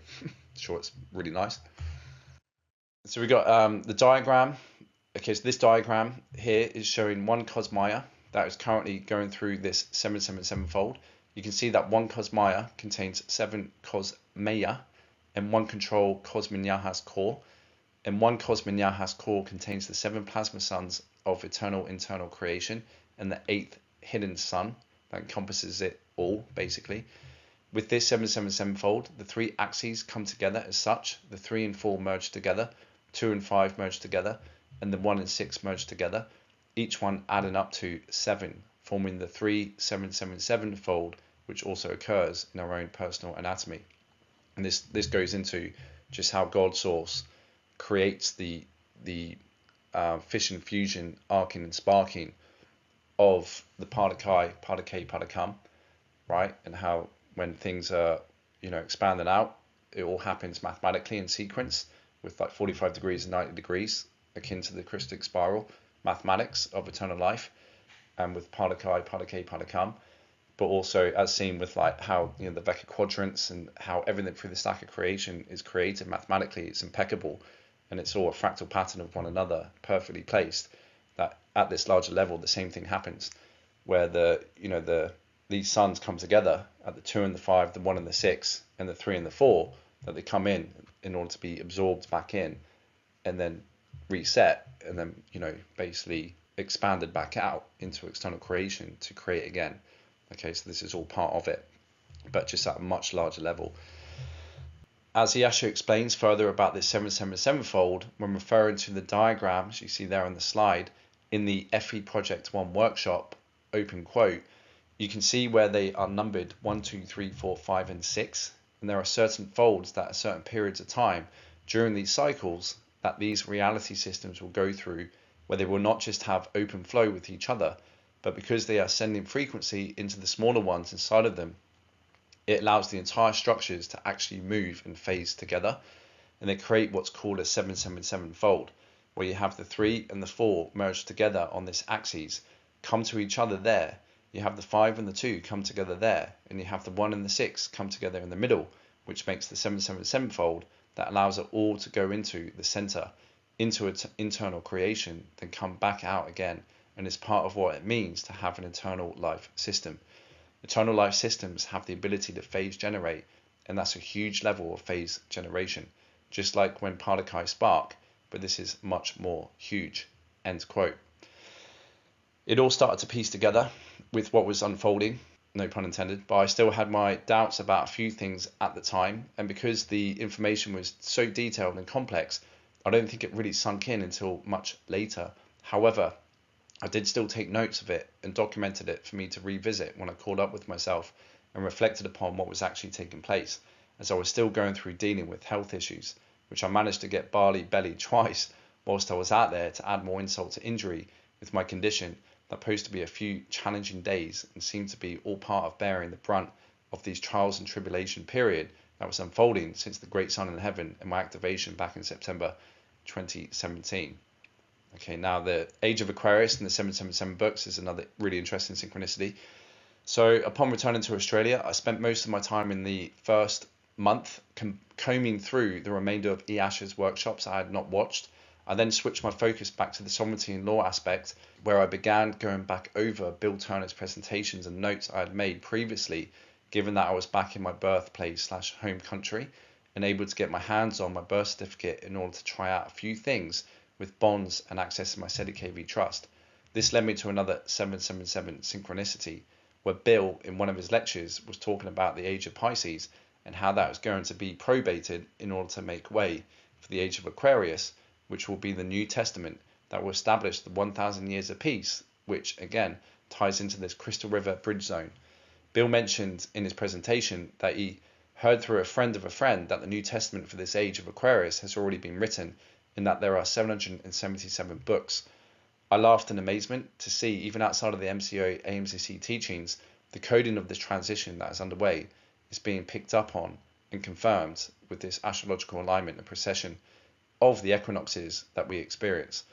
In the snippet of the presentation I posted, Bill Turner says the following, open quote, "Everything is about the cross," referring to the T-ledger accounting cross. "Everything is about the cross because we have a living side and a dead side, but the cross is all about the double entry bookkeeping system." Okay, so Jesus was hung on the cross. And under the New Testament, it's all about forgiveness. The Old Testament, which Jesus probated, where some people still live under the Old Testament, good luck with that. The Old Will and Testament was probated, and Jesus brought in the New Testament. There is a New Testament. We moved into the age of Aquarius in 2012, and it's been this long trying to fight the evil ones off so that it can properly come in. But someone has already probated the Old Will and Testament, which, in your speak, is the New Testament. But there is a New Testament in place now, and I believe there are 777 books, something like that anyway, in the New Testament, which is their new rule book for this age of Aquarius. And everyone who doesn't realize that we were under the age of Pisces, you saw the fishes on the back of bumper stickers, that's the age of Pisces. But the Pope came out in 2013 and said, we've moved into the new age. You'll remember that, don't you? And he said, anyone operating our old system, he said, you no longer have immunity. He warned them, our age is gone. The new age is a totally new system. So all the ones who had protection under the age of Pisces no longer had that protection.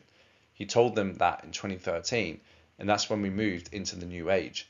So on the other side of the ledger are all the bits of paper, you know, the ones you're afraid of, the bits of paper. Well, sometimes you get paper cuts from bits of paper, but that's just about the most damage they can do. The best thing you can do with a piece of paper is wipe something with it. Okay, now we are all aware of the crown because we watched Billy's Basics as our basic homework. The jester stole his thorny crown. Okay, that's when they switched everything, not only in the delivery room, but all the other places. They switched so that we still believe that we are that surname. But the crown, they are only agents for the crown, every one of them. Okay, so the birth certificate, everything on that side of the ledger is dead, close quote. Bill Turner was, a great teacher for me and probably the most advanced spiritually aligned individual on the sovereignty movement in law, as he was able to weave scripture, astrology, and symbolism into his studies. He even went as far as to say that the MIB movies are not fiction and they are revealing to us the true nature of our reality, along with many other great decodes from songs and movies that hide the truth in plain sight. He also goes on to mention in that presentation about the volunteers, in reference to the indigos, human angelics, and those who have woken up, will go off on another timeline and enjoy the 1,000 years of peace, whilst the rest of the great unwashed out there will stay stuck in 3D for the rest of their lives. This is all aligning with what has been detailed in prophecy from various sources, as we have covered, as divine will is in action, and we are seeing the clues of this now, or certainly I am, with all of the symbolism within the hologram that's occurring and activating within individuals on the path. And there's just a few shots taken from that particular presentation that Bill Turner was doing, talking about what I just read out with the 777 supposed books for this new age of Aquarius, this New Testament. Okay, and it all goes into wills and testaments, which is linked to probating these ages, right? That happens at a much larger level. And again, it's quite interesting me getting that image of Jesus dying, Jesus being Lucifer, Jesus is dead, and Lucifer is dead. Then that opens the way for that whole era to be probated to bring in the so-called New Testament, right, under the age of Aquarius. So yeah, who knows? We just have to wait and see. It's all very interesting though. So not long after me posting that snippet of Bill Turner, I was putting together another post on Instagram about the Vatican and demons. Unbeknownst to me at the time, the images that I had downloaded to use for my post brought my stock image number on my phone to 777. Okay, so guess what the 777th photo was? It was of Jesus kicking the Pope out of the Vatican with all the other collared stooges running out in the background. Moreover, the time at which I became aware of this and screenshotted it was 11:11. Okay, you literally cannot make this up. Was this a message for what is to come? Is Jesus Christ going to return and take over as promised with the prophecy of the millennial kingdom and 1,000 years of peace? Is Jesus Christ incarnated on the planet now? Or is Jesus coming back in his eternal form via the gates, having ascended last time out? What Jesus would it be, given the three Christ story? Regardless, it was a very interesting synchronicity that could not have happened by chance, given that it took me around 2 years since getting that new phone and taking new photos, screenshots, and videos, where I would have deleted some along the way, then added, etc., for it to land on the 777th photo of JC is remarkable in my opinion, and more evidence of divine will working through me in my sub and unconscious levels of my identity to curate this synchronicity. Obviously, since then, of recording this, it's only 2 days ago, I think on Monday, obviously the Pope had died at the age 88, right, due to pneumonia and I think heart failure, stroke in the end. He's just been so sick for the last few months. So yeah, it'd be interesting to see what happens, right? So I'm recording this on the 23rd of April, 2025, and on the 21st, the Pope died, right? Which is basically, we're in kind of Taurus season, right? 21st of April, Taurus season, tropically, but sidereally, it's Aries. I think the sun is literally coming into Aries, right? So obviously the slippage. So yeah, very interesting to see what happens. What this was, no idea, but again, it was more Jesus Christ synchronicities that, you know, kept pouring in ever since I went out to Denver and come back to the UK, and even followed me into Australia in 2024. So I looked up the gematria of words codified with 777 and found some interesting syncs. In the Juris system of gematria, terms codified with 777 of relevance were the following: order out of chaos, king of kings and lord of lords, the hidden key code of God, the user I am that I am, great pyramid, the Aquarius age. What is even more interesting is that the number 8 is also linked to Jesus, with 888 being the gematria of the Greek version of Jesus' name. While 666 falls short of the perfect number 7, 888 surpasses it, potentially symbolizing the superiority of Christ over all earthly and demonic powers. It is also linked to the start of a higher octave after having completed the cycle of 7 before, as seen in a musical scale of the 7 diatonic notes, the 8th being the start of the next set of 7 upon a higher octave, thus symbolic of a new beginning. This was of extreme relevance for me, given 2024 being the 7th and final year of the Great Sun in Heaven, which led us to the 888 date of, you know, the 8th of August 2024. If you add 2024 together, we get another 8, okay, with August being the 8th month. 1 month prior to the end of the 7-year cycle of the Book of Revelation script that was seemingly playing out with everything that I'd experienced, and especially the world since the Dark Forces 2020 hijack attempt. I did another gematria of terms codified with 888 and found the following under the Juris system of relevance: the Holy Son of God, divine plan. Okay, so very interesting. Now you can see the screenshot I took of my photo library that showed the 777 photos, and I was doing the screenshots because I was putting a little story together about the Vatican and its kind of tie with, you know, these demonic powers. And there's an AI generated image of like Pope Francis shaking the hand of some kind of demonic high priest. And then yeah, I just saw this and saved it, and then didn't realize at 11:11 I came across it and realized that, oh my god, this is 777th photo. So I had to screenshot it, and yeah, how timely indeed. I mentioned the connections to the 7th universal stargate of Arcturus, okay, and our solar system, Stargate 7, Saturn, which was a key focus for my early rituals. I had this confirmed in a group I was in relating to the MCO AMCC teachings, which was codified with the 777 and 222, having received the message at, you know, 2:22 a.m. as you can see there.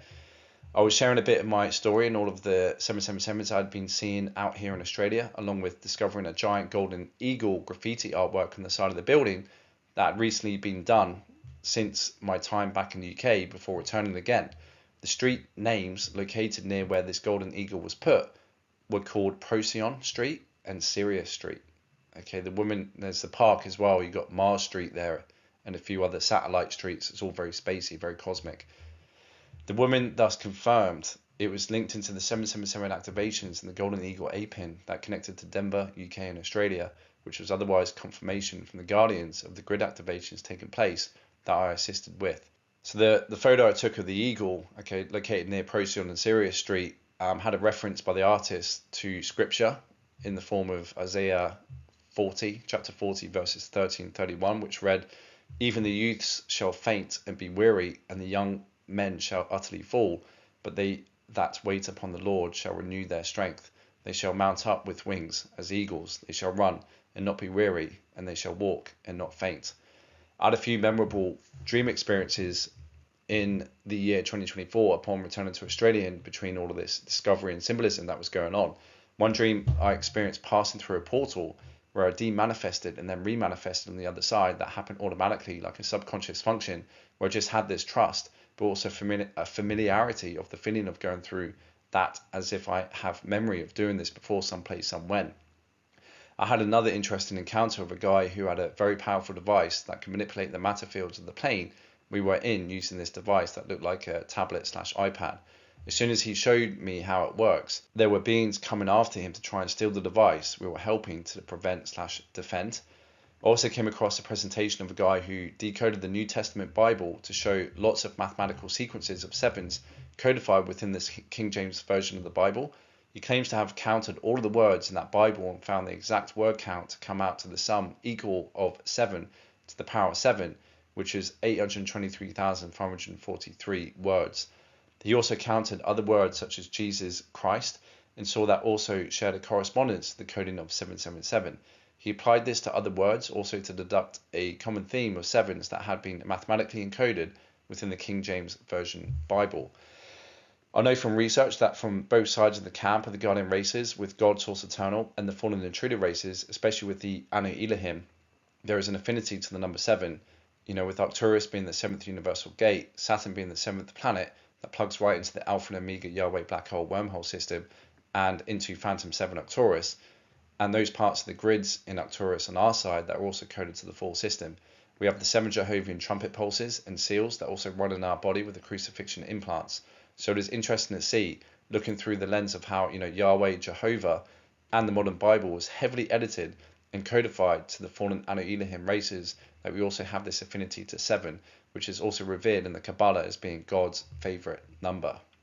So there you can see some screenshots taken from this YouTube presentation of this individual that counted all the words in this King James Version Bible to come to 7 to the power of 7, which is 823,543 words, as you can see there in its spreadsheet, and a few other kind of combinations of words that he counted and mentions throughout the Bible, with Jesus and Christ, right? And all these sevens that seem to be codified in there that he uncovered, that you can kind of see the Anu Elohim, especially, in regards to their veneration of that number and its connections into, their phantom agendas and reality zones that they've co-opted, for sure, in order to kind of, massage and trick people into thinking, oh God, divine intervention and all this. Like, these beings are highly intelligent, and to us could be very godlike, right?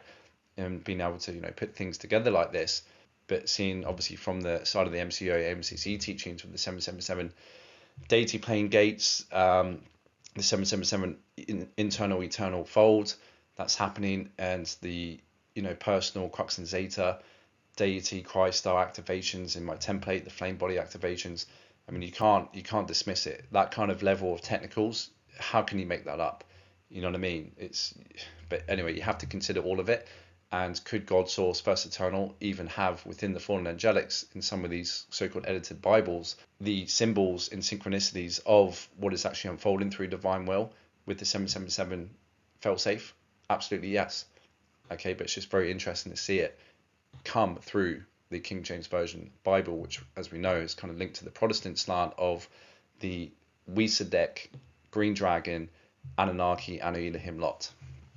And just to also share on the 777, coming from other sources, kind of linked to the occult and maybe the more darker path, Aleister Crowley, in his famous 777 spiel, okay, that he's written about, right? And that seems to be, again, another thing that connects into the phantom side of, Saturn, as we've dissected already, obviously connects into the Black Cube Matrix, Metatron, the fallen Anu Elohim, Jehovah, and these entities, Yahweh, and then the fallen Arcturus gate network of the 777.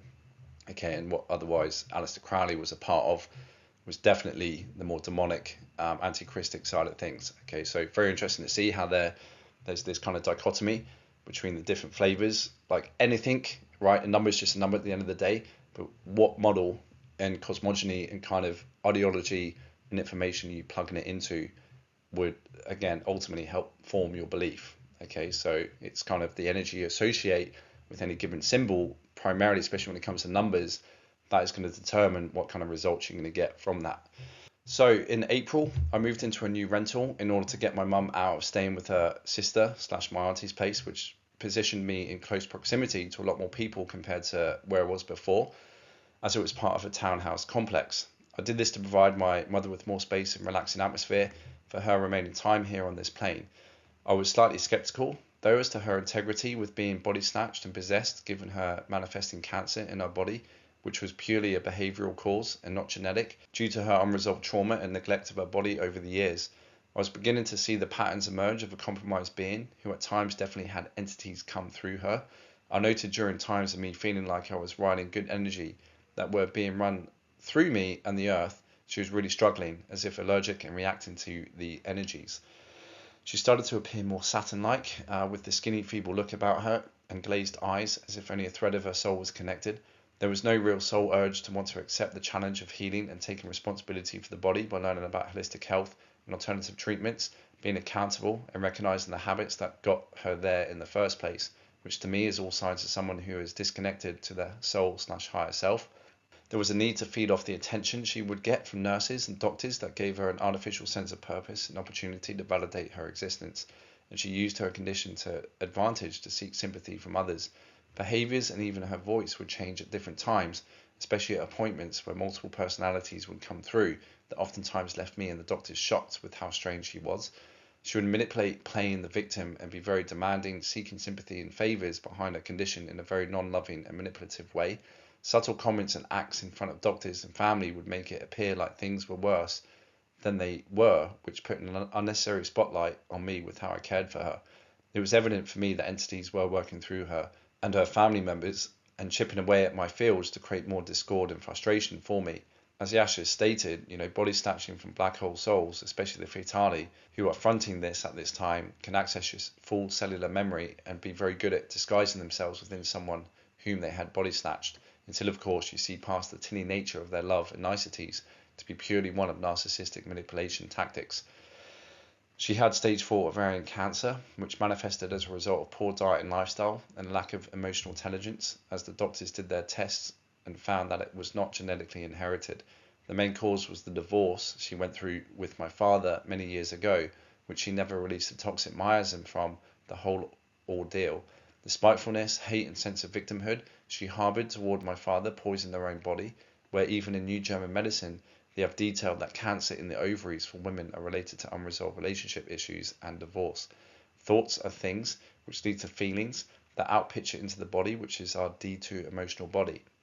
The first warning shot for her was diabetes, eating excessive carbohydrates without ever really moving the body or exercising to burn that off. Her capacity to handle life and look after herself in the face of adversity was inherently juvenile, as she spent £80,000 in 8 months from a partial settlement travelling around from the divorce, travelling around the world with a fellow who was, just using her for money while she was using him as an emotional hostage. She was born into a family of 9 others, where inevitably her siblings raised her in a very dysfunctional environment and did not have the education instilled in her from her parents or siblings about life. However, I know at some level I would have chosen her to come through in this incarnation, given both my mother's and father's codes and the genetics they possessed. Either that, or I was placed as part of the surrogate programming of souls being intercepted at this time.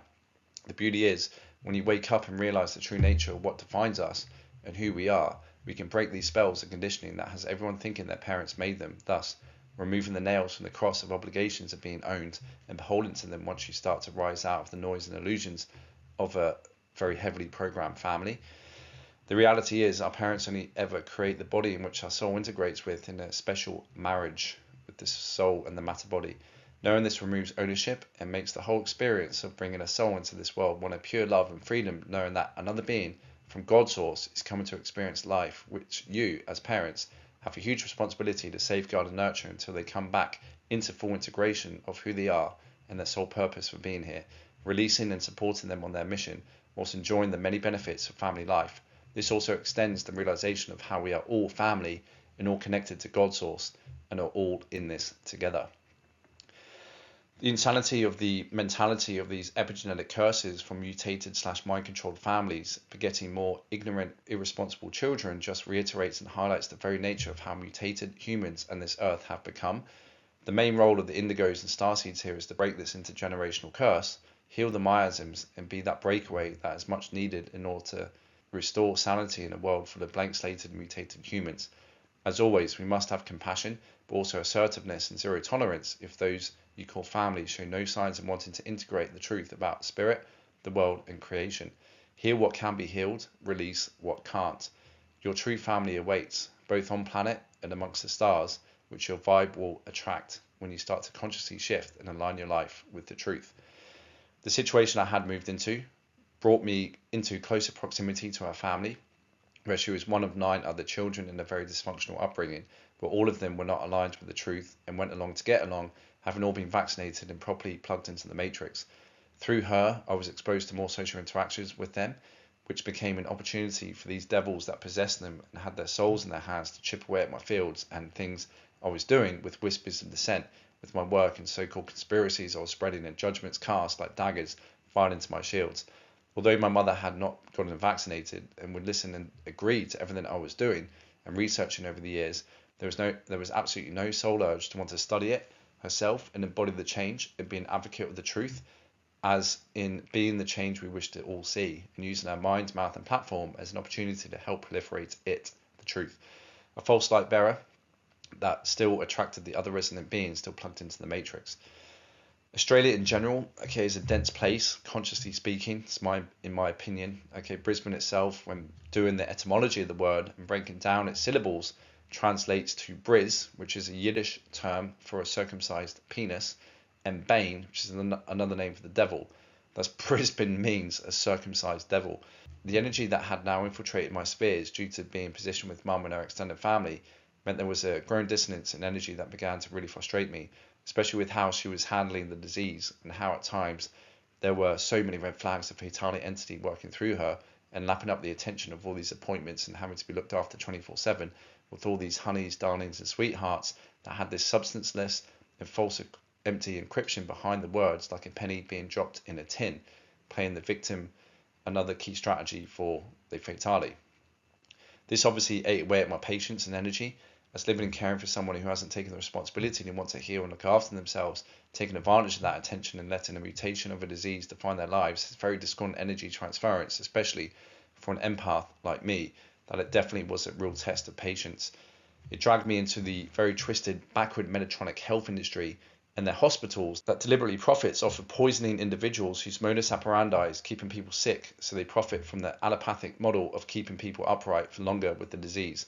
Even the oncology ward had a huge Medtronic cube art piece overhanging a walkway as you enter from the main entrance of the Royal Brisbane and Women's Hospital that is a fitting emblem for the main cause for these mutations in the first place with what has been done to creation. You can see there on the slide on the left, that's an actual photograph that I took going into the oncology ward in that building that houses it, right, coming from the main entrance. Huge Medtronic cube right in your face. Go figure. The frequencies and energies I would pick up whilst there were nothing short of discordant, as you can imagine. The chemicals they use for chemotherapy is mustard gas used in biochemical warfare. The radiation they use to zap the cancer leaves people with hideous scars of burnt skin. The amount of drugs that coincide in these treatments and palliative care is borderline psychotic/insane compared to the holistic models and alternative treatments that have been proven to be quite effective at a fraction of the cost that actually cures.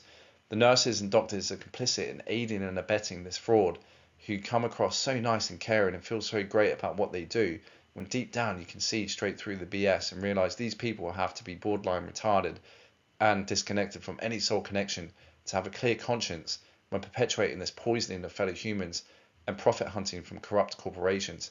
It's all Luciferian fancy intellect and status where nothing actually seldom gets cured. How many industries are built around absolute destruction, fraud and poisoning of humanity and this earth that people set their alarms for and dedicate most of their lives serving every day? Far too many.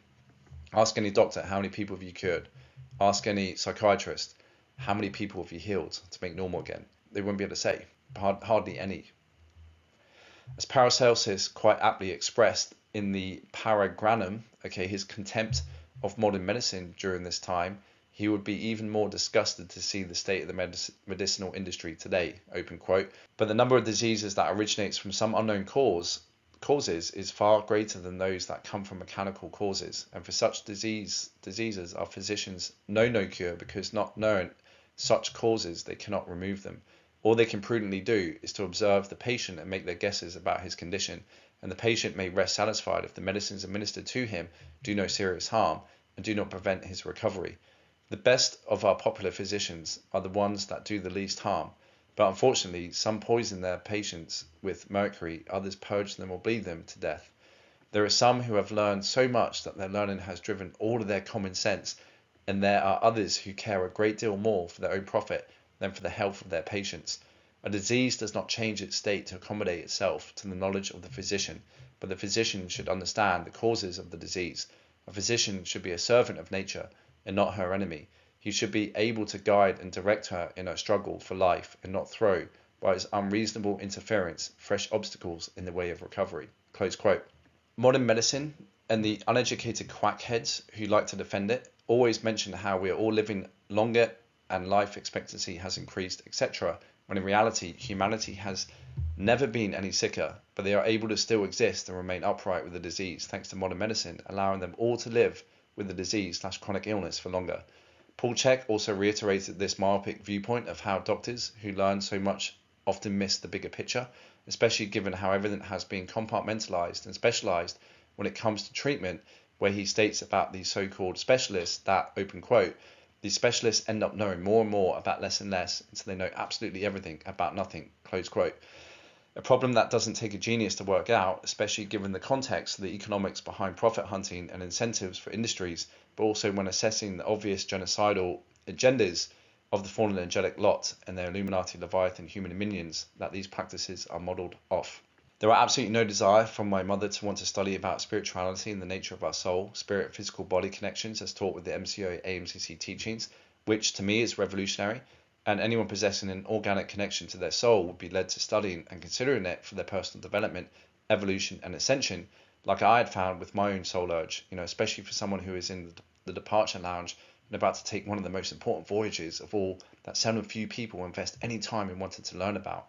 It was like she was embodying the Metatronic black hole full timeline and energies, like so many, ignorantly being swept along by the Metatronic currents. And I was embodying the Christic eternal life organic energies that was creating more and more of a wedge between my life and where I wanted to be, and hers with her family and the environment I was in. But I remained patient and did the right thing, even though at times I wanted to just leave and be on my own to cultivate my energy and shift into a more enlightened environment. I began to realize why I got the message of Psalm 23 before all of this unfolded, because moving into this new house brought with it some very nasty attacks and experiences that also involved more Jesus Christ synchronicities and green dragon symbology, for that matter, which Australia seems to have a link with, given the harsh, hot, desert-like environment with lots of crocodiles and 9 out of 10 most dangerous and venomous animals in the world residing there. It was definitely a home for the extreme and the spiritual manifestation of evil creatures that seemed to rub off on a lot of the lizard-like people with their obnoxious, arrogant, larger-than-life personalities and behaviours, which definitely had a huge draconian feel about it, as they mindlessly helped support their own slavery with the draconian governance there and backward economic system. Interestingly, I heard through Super Soldier community that there are a lot of draconian race strains residing in Australia, and I can certainly testify with a lot of the people there harbouring a lot of reptilian gene codes with their appearance. Perhaps it was one of the main locations for draconian reptilian biogenesis contracts as part of the Emerald Covenant, and perhaps since European settlement came over, it offered those reptilians and draconian souls a favoured place/environment of hot weather for the incarnation here on the planet. Regardless, I was moved out here, and there were some benefits compared to England, namely more sunshine and a lot less chemicals and chemtrails. And what's interesting, when you observe different places, obviously with the grids, there's unique energies that come through that kind of then morphogenetically bestow their influences in the DNA, which is obviously the code book ingredients to express the matter form. That if you look at some of the animals that are kind of seeded in these areas that proliferate and thrive in these environments, that I often see for a lot of similarities in humans, these kind of like traits of lookalikes.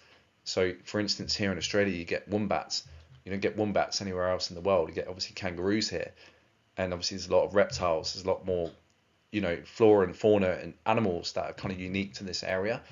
And I see that translated sometimes, like the similar genetics expressed in human beings.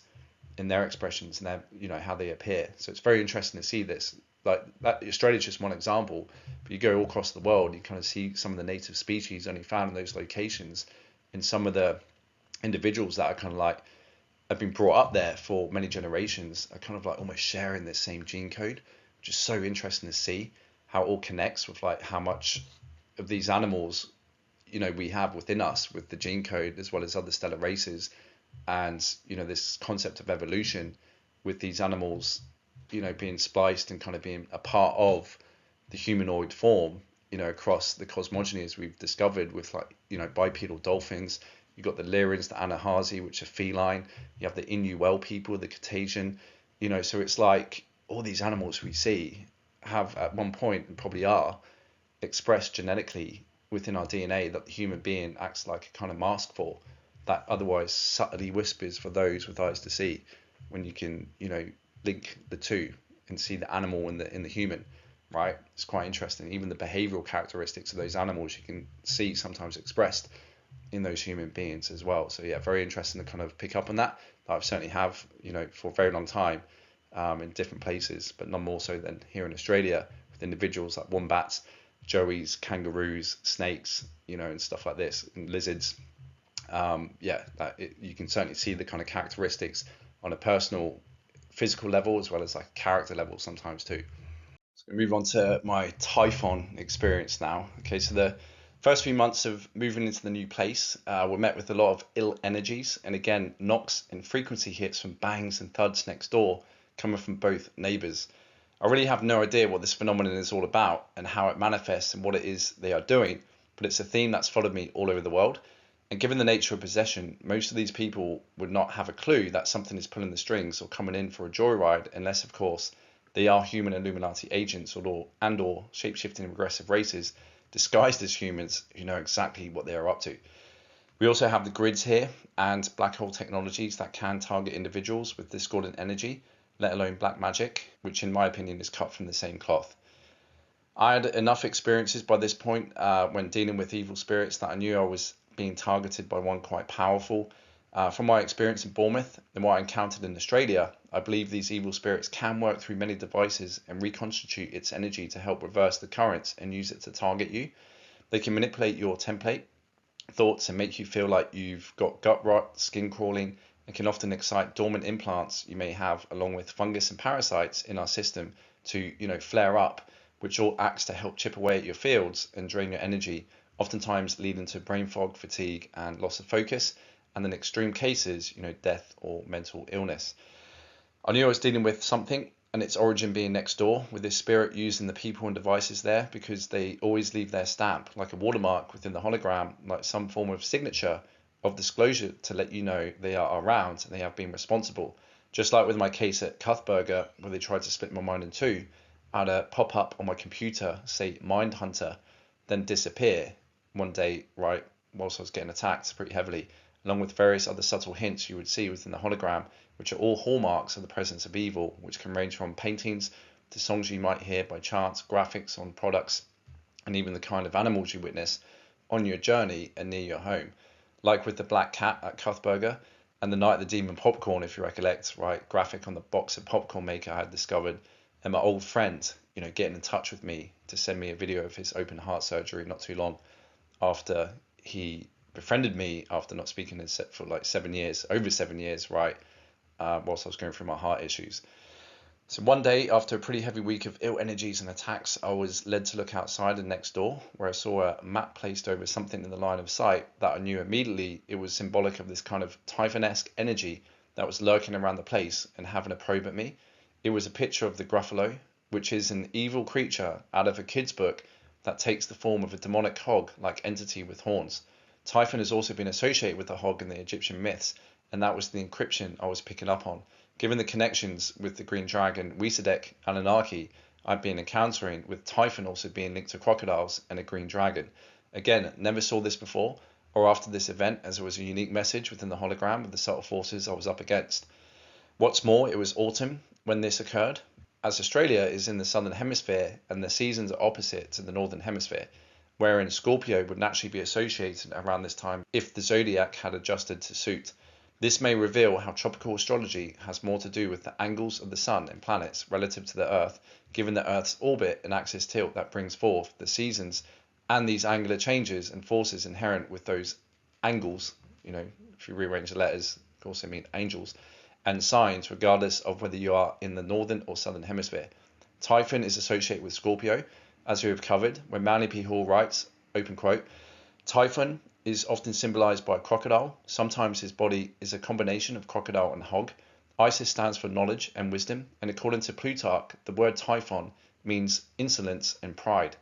Egotism, self-centeredness, and pride are the deadly enemies of understanding and truth, close quote. In another passage, Manning writes, open quote, the Egyptian devil, Typhon, was often symbolized by the Set monster, whose identity is obscure. It has a queer snout-like nose and pointed ears. It may have been a conventional hyena. The Set monster lived in the sandstorms and wandered about the world promulgating evil. The Egyptians related to the howling of the desert winds with the moaning cry of the hyena. Thus, when in the depths of the night the hyena sent forth its doleful wail, it sounded like the last despairing cry of a lost soul in the clutches of Typhon. Among the duties of this evil creature was that of protecting the Egyptian dead against grave robbers. Among other symbols of Typhon was the hippopotamus, sacred to the god Mars because he was enthroned in the sign of Scorpio, the house of Typhon. The ass was also sacred to this Egyptian demon. Jesus riding into Jerusalem upon the back of an ass has the same significance as Hermes standing upon the prostrated form of Typhon. The early Christians were accused of worshipping the head of an ass. A most curious animal symbol is the hog, or sow, sacred to Diana, and frequently employed in the mysteries as an emblem of the occult art. The wild boar, which gored Attis, shows the use of this animal in the mysteries, close quote. I had a very weird lucid dream not long after, where I was inside a monorail type vehicle with Woody and Buzz Lightyear out of Toy Story. I remember this. Woody looked like he had just gone through some serious traumatic events and was still processing it, as I asked where he's been, and he said, I've had to deal with some evil spirits. Buzz was explaining that we are inside a simulation and it's collapsing. I could see from the monorail the world we were in had a false net surround it that had been severely damaged, which hid the true sky behind it of all the stars that I could start seeing. The parts of the sky that had this hexagon-type pattern of the net were still projecting the fake blue sky that hid it. The rest of the world was starting to glitch and collapse as we made our escape, which I felt we were all involved in. Then I woke up. Bizarre experience. I then had another dream where I was at the coast of Australia somewhere and encountered some caves within the cliffs by the sea, which had white Aboriginal artwork that was quite advanced on the cave walls, which showed some unique constellations and geometries with stone circles and other patterns being formed outside of it. I had this sense it was a very sacred spot. Then I woke up. Come May time, around the 10th to the 14th, there were a huge series of solar flares that coincided with activations and a bit of an energetic shift for me that led to me being ill for a good 10 days with the flu. And obviously, as we know, it can also stand for frequency light upgrades. Type symptoms, so flu type symptoms, which also put my back out in an innocuous injury, which is all too common when your body is running frequency activations. The solar flare measured on the 14th of May was actually the biggest recorded since March 1989. Around when this was happening, I had an interesting dream experience where I had a miniature version of the sun between my two hands, which I was able to reduce and enlarge in size as I moved my hands closer or farther away. I was with other magicians, some masters and other students, where I was tasked to stabilize the sun as they drew power from it in order for the masters to cast their spells to target evil through what seemed to be a portal interface. This actually did coincide with an activation which was confirmed by Ayasha within our latest KDDL3 workshop. I purchased Manly P. Hall's Secret Teaching of All Ages book from Amazon as I got rid of my previous copy before I moved out here and wanted to grab one so I could cite some of his work for this book. Little did I know that it was part of a subscriber's edition, wherein I was sent a copy, number 7 out of 450 that were printed. A coincidence? 7 seemed to still be the theme. So this experience of using the blood of Jesus Christ, very interesting. So I was diving into the book, Manly P. Hall's book, that is, Secret Teaching of All Ages, making notes and putting sticky tabs on important points. And as the book was purely aligned with the Kabbalic cosmogony, it was quite heavy for me to revisit the work and come at it in a much more enlightened state compared to my first time round back in 2019, before I knew about the MCO AMCC teachings and the Anu Elohim, Fallen Angelic Metatron Base 10/11 Sephiroth, Black Hole System Mathematics, technologies and philosophies of these fallen races. I think this invoked some of the forces of the Kabbalah, which this book housed the spirit of, that continued to attack me, which led to some interesting experiences as I was starting to disband these black hole teachings. One of which was a dream experience where I was falling and falling within a hollow column, surrounded by levels upon levels of beings, dressed up in gimp suits, having orgies with one another. This was going on as far as I could see, upward, which had no ends, and was black, as well as downward, which again was a black hole. I kept falling and falling, and had no other way to stop it, so I instinctively said out loud something along the lines of, I cleanse myself of my sins with the blood of Jesus Christ. Or I cleanse myself of my sins by covering myself in the blood of Jesus Christ. As I said that, I heard a deep and powerful voice from below rumble out, no. And then I woke up. Okay, it's such a strange experience. That's the first time I've ever used the blood of Jesus, which obviously brought with it, after that experience, much confusion for me in relation to the three Christ story and the claim that the real Jesus, Joshua 12, did not die or be crucified, but ascended, which made me think that there may be more to this story than what meets the eye, especially given this Trinity and threefold nature we all share, that maybe all three of those supposed characters may have had something to do in offering salvation. Regardless, it threw a spanner in the works and added much more confusion surrounding this entity, given all of my ambivalent experiences. Could it have been a false dream experience, like an implant to imbue the belief of that power? Or could it actually have some power, and I was witnessing its effects firsthand that saved me from falling into who knows what?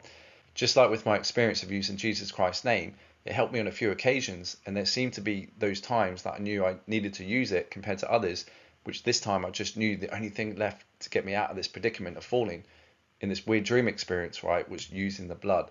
Perhaps it was also tactical. Needless to say, there was a lot of cognitive dissonance going on, and still is, as I really do not know why this has been relied upon and why it has so much power and has helped me out on a few occasions in relation to using the name of Jesus Christ and one time using the blood, especially given the hard stance of the three Christ story as foretold by Yasha as part of the MCO AMCC teachings, and my syncs with the story of J12 and being shown the arc gate he used to ascend inside the Giza pyramid. The only explanation for it being false is that my experience was a false simulated dream experience that evoked me having to use that like a pre-programmed script. I have no other context as to why I was falling or how I got there, and as we have seen with the MCO AMCC teachings and the Ascension Glossary, they claim that the fallen angelics can give false visions and dream experiences and holographic inserts to make it appear as if miracles are happening. So I'm doing the only scientific and rational thing possible and not make a conclusion as yet, stash it into the memory banks in that maybe box, stay neutral and let time run its course and hope that more answers come to clarify what is really going on with this. But to add even more confusion to this predicament, I had another dream experience where I was in a cafe that was being robbed by gunmen and I had to hit the floor like the rest of the people. I had a random guy run into the cafe that seemed to go unnoticed by the gunmen and pulled me up, so I was on my knees, where he put his hand over the top of my head and said, Jesus Christ is sending you an angel to protect you. After which he disappeared, and I felt a surge of energy run through my body that made me a bit dizzy for about 5 seconds, then I woke up. So like I had mentioned, I was under the cosh with attacks like you wouldn't believe.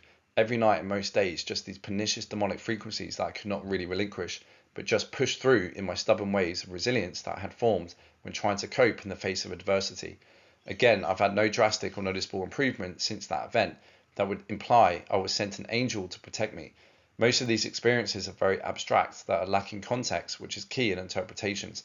And as we have already looked at the mutations that have been run in our bodies, with our mental body and shadow body, which take us to tours and phantom most of the time with our so-called astral encounters, and fragments our mental body, it's no wonder why you have to be careful when discerning such experiences and always just wait for confirmations, messages, and insights to come weeks, if not months after the event, in synchronicities, new information, experiences you come into that can either confirm or deny them, and just remain centered until you do gain clarity. So the May activations did alleviate a few degrees of the ill energies though, and it seems that the Jehovah's trumpet pulses were being entrained by the Guardian's chevron bursts, with the final 7th trumpet pulse being entrained around the 8th, 10th of November 2024 in the biological life fields of the life forms on Earth, i.e. our templates. We have the out picture of these Jehovah's trumpet blasts / seals beginning their 7-year cycle on the 8th to 10th of November 2024 in Earth's elemental kingdom as well. That can lead to some Earth changes like earthquakes and weather events, etc., but won't make the poles reverse and the Earth's matter form shatter as they intended to do. And what I had experienced, a simulated version of that timeline in Denver on 9/11 with that light device, if you recollect, back in 2022. Okay, so yeah, very discordant experience that I can only really, if I was to plug it into the MCO AMCC teachings of the three Christ story, with Alhumbhra supposedly being the one used as a scapegoat to, hide the tracks of J9 and J12 from the Catholic draconian mob, right, in order to start the martyrdom programming as well, that it was certainly a probably simulated experience, like a holographic insert. Like I said, I had no context. I mean, at the time I was battling some pretty sick energies, but otherwise, used the blood of Jesus Christ, and it kind of brought me back into the body because I was just falling, and it was weird. I was within this tube, and there was just all these different levels, right? Infinite amount of levels as I was falling of the same kind of activity going on with like these orgies that were happening. And when I looked up, there was just blackness. Looked down, there was just blackness. And it just occurred to me, okay, I cleanse myself of my sins by covering myself with the blood of Jesus Christ. Then this voice from below just bellowed out, like really low, like just this no.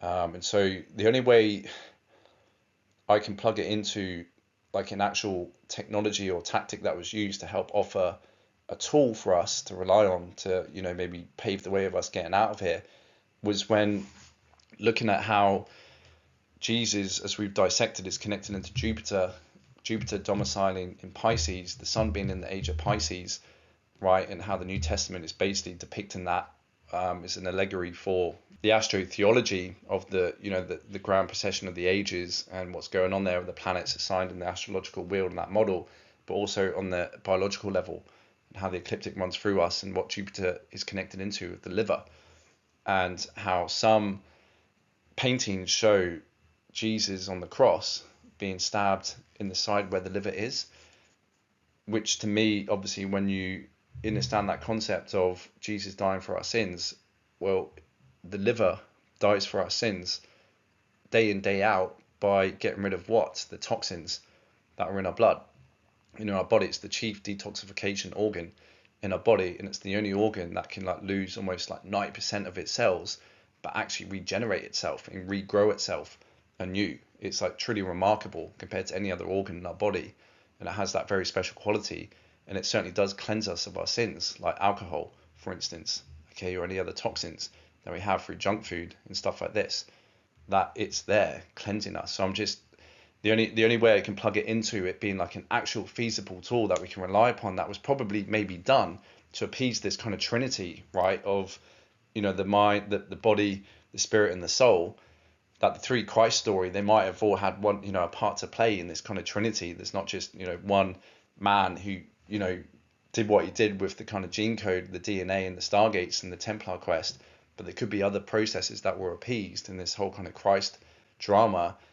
That me having this experience got me thinking that, well, if you connect it into the liver and look at it at that angle in regards to liver dies every day for our sins, but it can regenerate itself, resurrect itself, like the story of Jesus in the Bible can. It's stabbed in some of the paintings depicted on the cross, which is all the language of symbolism. It's all allegorical, that maybe something was done at a spiritual level that offers us this spiritual organ of what a liver might be for us, that we can rely upon, that cleanses us, that is in the blood of Jesus Christ. Okay, so that's for everyone to consider, not seeking approval. I'm still, again, maybe staying neutral, but these are my theories moving forward. Okay, but very interesting, but definitely threw a massive spanner in the works. And like I said before, me in these weird experiences prior in the dream state, relying on the name of Jesus Christ, I used it one time to get rid of a demon, another time to get myself out of a situation. I've used it other times, and it just has no power.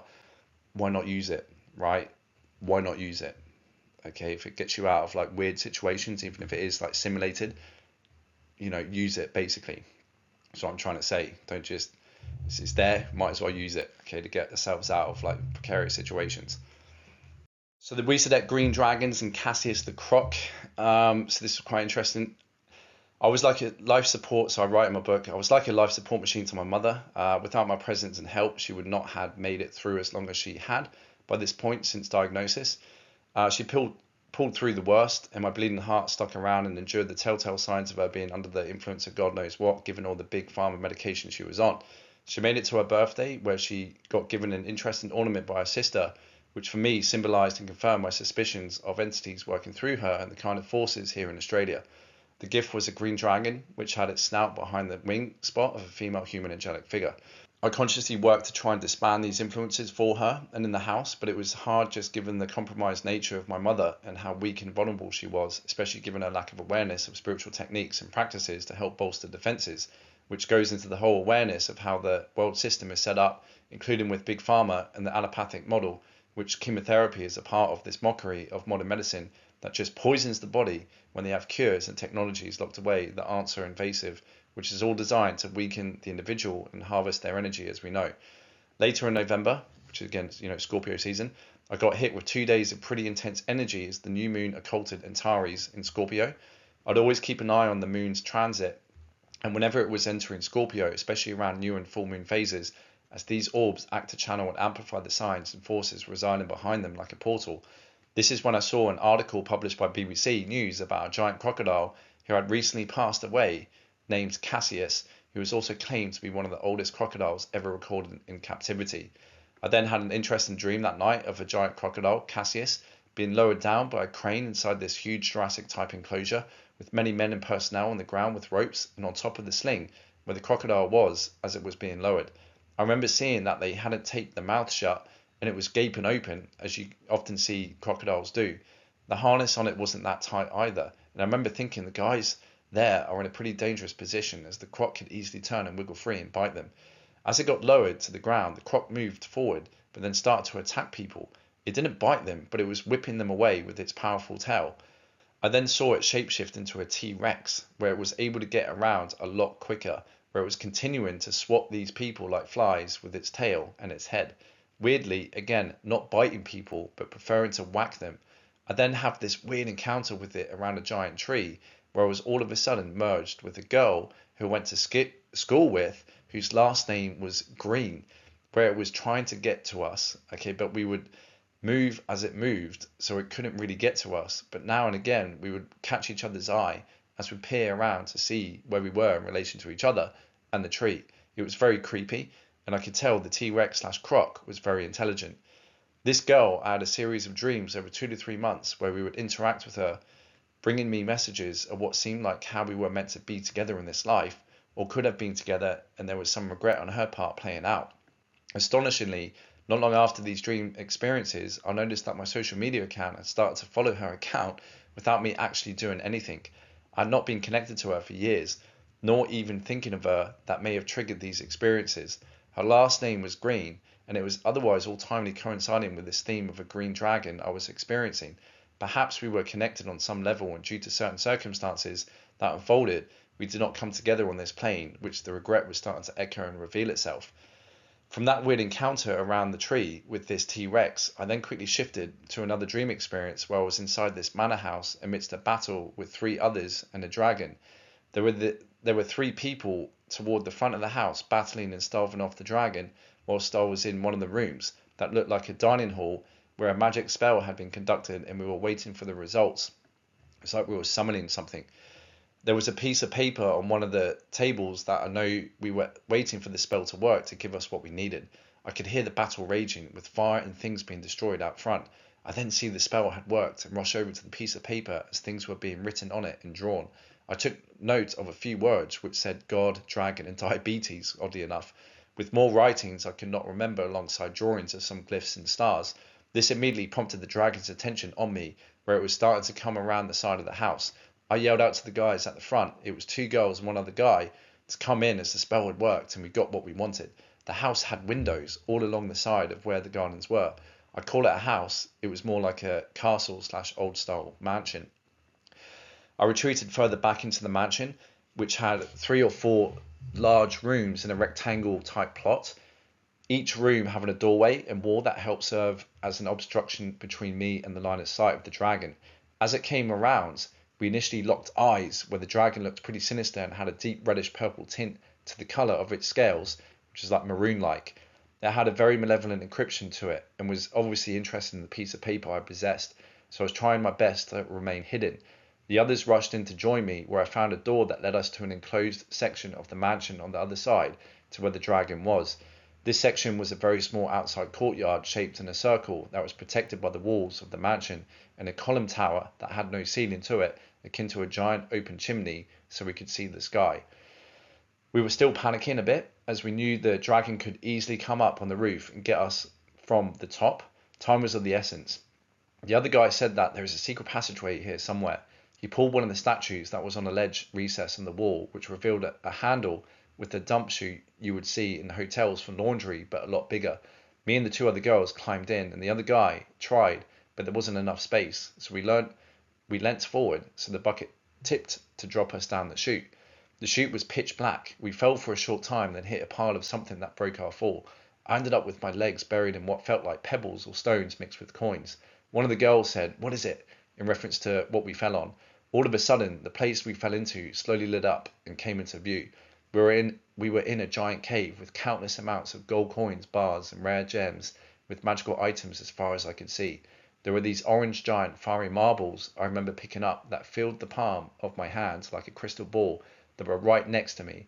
There was this feeling where one of the girls said it, that soon we could all have such riches and be rewarded for our efforts. It reminded me of a scene out of The Hobbit with the dragon hiding in the dwarfen mountain that housed all of these riches, but not as vast as that, but still a considerable size.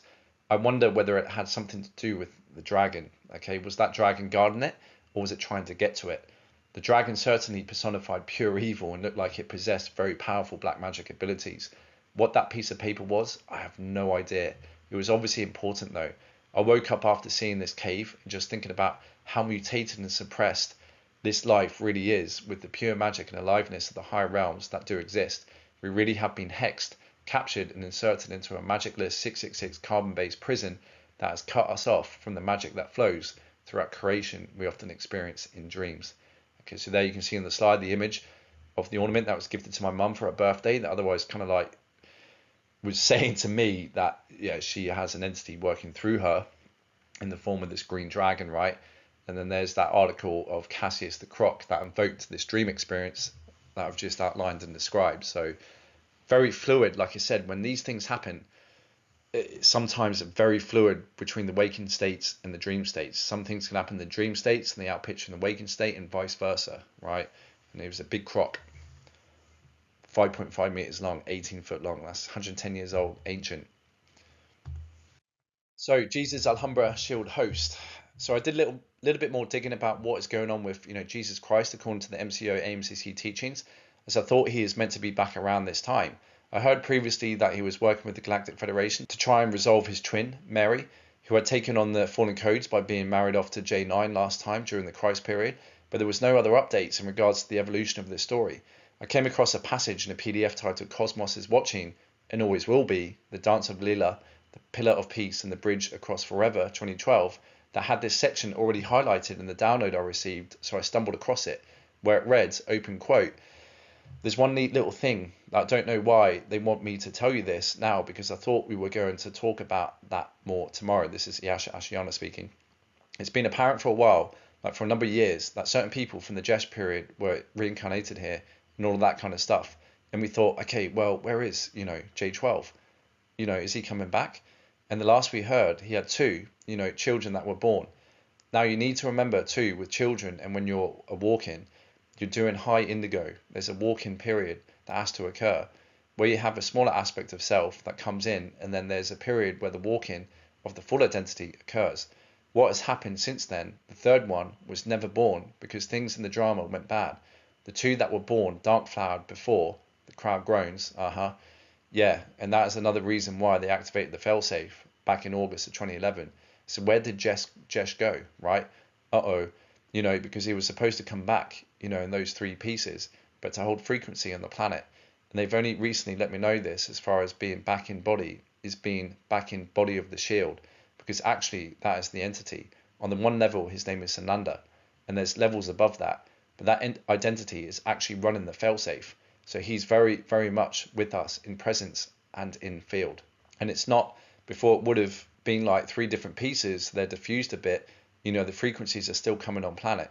This way, because of the failsafe, there is a focus that is the failsafe shield, that the consciousness of Jez 12 can actually come in to the field and work with the people who are on that host.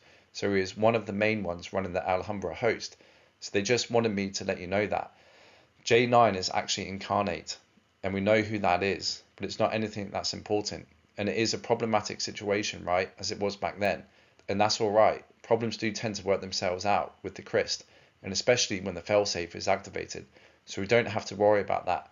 But as far as the people who have the really strong resonance, the violets who have the really strong resonance with J9 lines, it's fine that if you were of those lines, but when you start to put up as heroes, ones who are fallen, above those who actually try to come in to try to help those lines not be fallen, there's a little something wrong, a little twisted thinking happening there. And that has to do with the dark flowering, end quote.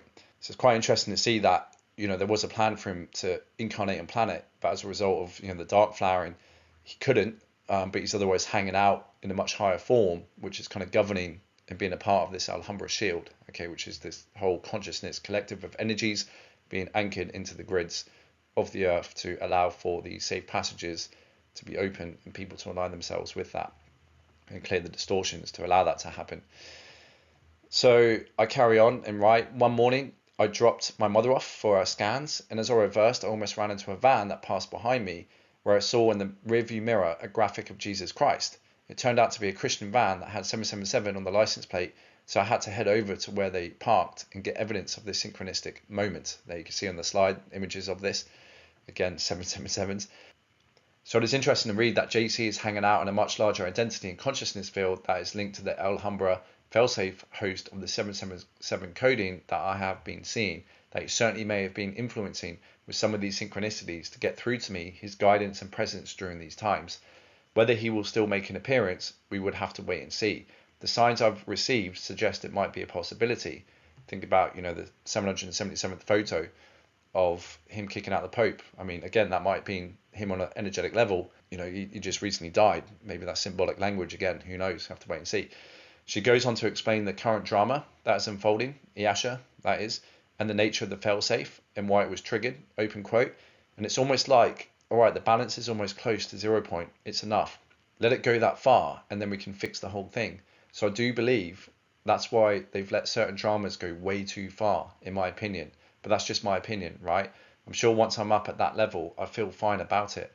But on failsafe now, it means that those frequencies can come in and basically hit restart for the entire cosmoegenies, and that is considered the path of mercy, because it's the point where the distortion and the suffering caused that is occurring because of the distortions hit such an extreme level that to allow that to even go further, if you could, on the Christ code, which you can't, would be cruel. It would be cruel and unusual punishment. And God's source loves all of its creations, even the fallen ones. So this is the path of mercy for both. There comes a point in these type of dramas in the external worlds that both sides were sick of it, where the full sides are tired of fighting with the Christ side and vice versa, where it's just like, I'll just finish it already, get it over with. And that's kind of at the point that we are, not just on the planet, but in the galaxy and in various other places within the cosmoegenies. So this is the final thing that for eons actually has been waiting for. And all of the Christos realignment missions that we've done all over the place, and all of this leads up to the point where finally it can be reset. So if Christos realignment missions don't work after a while, then they are allowed to go to that 0 point of zero tolerance, and then this can happen. So we're at this point, and it honestly is a beautiful thing because it is the path of mercy. That means even if you are fallen, there are hosts available that can bring you home if you so choose. If you choose not to, that's fine. Your free will is, it's respected. But you won't, if you like fatali or whatever, and hell-bent on torturing Christics, you're not going to be allowed to do that anymore, pretty much, because the Christics will get the fortification they need and the protection they need to stand. And regardless of what fatali throw at them, they're still going to stand. And that's just kind of like the ones who have chosen the fallen path are just going to have to deal with that. Because we all had the same roles to play by, so if they don't like the outcome, if you're trying to attack somebody and you don't like the outcome of what you get back, well then don't try to attack somebody. You know what I mean? End quote. She then makes reference to the book of Revelations in regards to the folding of the sky when talking about how the seven cosmoegenies, if you recall, fold into form the 777 fold, where she states in reference to this, open quote, so there's a zoom, zoom, zoom that happens where that fold of creation, literally, it folds. And that's because I think this has to do with, in somewhere in Revelations, I think, it's like the sky folded up or whatever. Yeah, it kind of does, all right, close quote. The passage she is referring to in Revelations is chapter 6, verse 14, King James Version, which reads, open quote, and the heaven departed as a scroll, when it is rolled together, and every mountain and island were moved out of their places, close quote. It all connects, the book of Revelation, end time scenario, the bridge zone of the 1,000 years of peace, and all of the 777 failsafe numbers I had been seeing, which is proof of the mathematics now in action within our reality field, that as part of divine will saying enough is enough, we're now at the 0 point of zero tolerance. How it will all unfold, or rather fold, is anyone's best guess. Regardless, I think it is clear to see that this is a reality that is very much in full swing, and as long as we accept the host and willingly accept the path of mercy, we will all be guided back home to safety and one piece. This requires accountability and responsibility for the choices we make, ensuring we do everything in our power to empower ourselves during this time and be exemplary, knowing that we are heading back to how things used to be. But I have a feeling things might get a bit ugly before they do. Be prepared for that as well. Okay, so yeah, very interesting. There's the photographs of the van that almost reversed into. That just, as it went past, I just saw this big Jesus Christ that stare at me in the rearview mirror. And then I turned my head and I realized, and I saw the number plate. It's like, you've got to be kidding me. 777. How mad is that? So yeah, took photographs and otherwise quoting a lot of the Bible on the resurrection and the life. Okay, which fits again more into that kind of three Christ story of the supposed Alhumbhra, right, with the crucifixion. But regardless, very, very interesting to see that pop up in the hologram. There's the cross in the back there as well. So again, you just don't know. Like when you have things like this out picture, I mean, could this have been set up by the Ana Elohim as well? The fallen forces could well be. You know, 777 is connected into the fallen Ana Elohim. Lot with Saturn and fallen Arcturus and our Arcturus. So it could be their kind of pathway. But when you plug it into the AMCC model, it's just no denying that it is part of something pretty big and pretty special that's currently underway.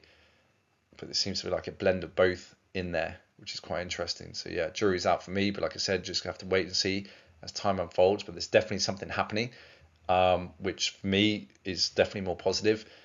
But with my experiences with Jesus Christ, it has been very ambivalent to say the least. Okay, which obviously, again, you got the J9, Arahabi, and the true Jeshua. So of course it's going to be pretty confusing in order to decode, and even at like an astrotheological and astrobiological level, as we've gone over, I think in chapter 7, how Jesus is also closely linked with Lucifer, and the dream experiences I've had of that to confirm that fact. It's like it's a quagmire, to be quite honest.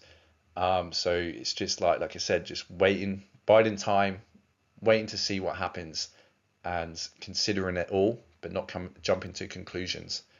Okay, but the AMCC certainly has got some very amazing original technical diagrams and information regarding this that you cannot ignore. Okay, that I'm not ignoring either, and I believe it is happening. I mean, I've even got it tattooed on me for the synchronicities. It's definitely underway.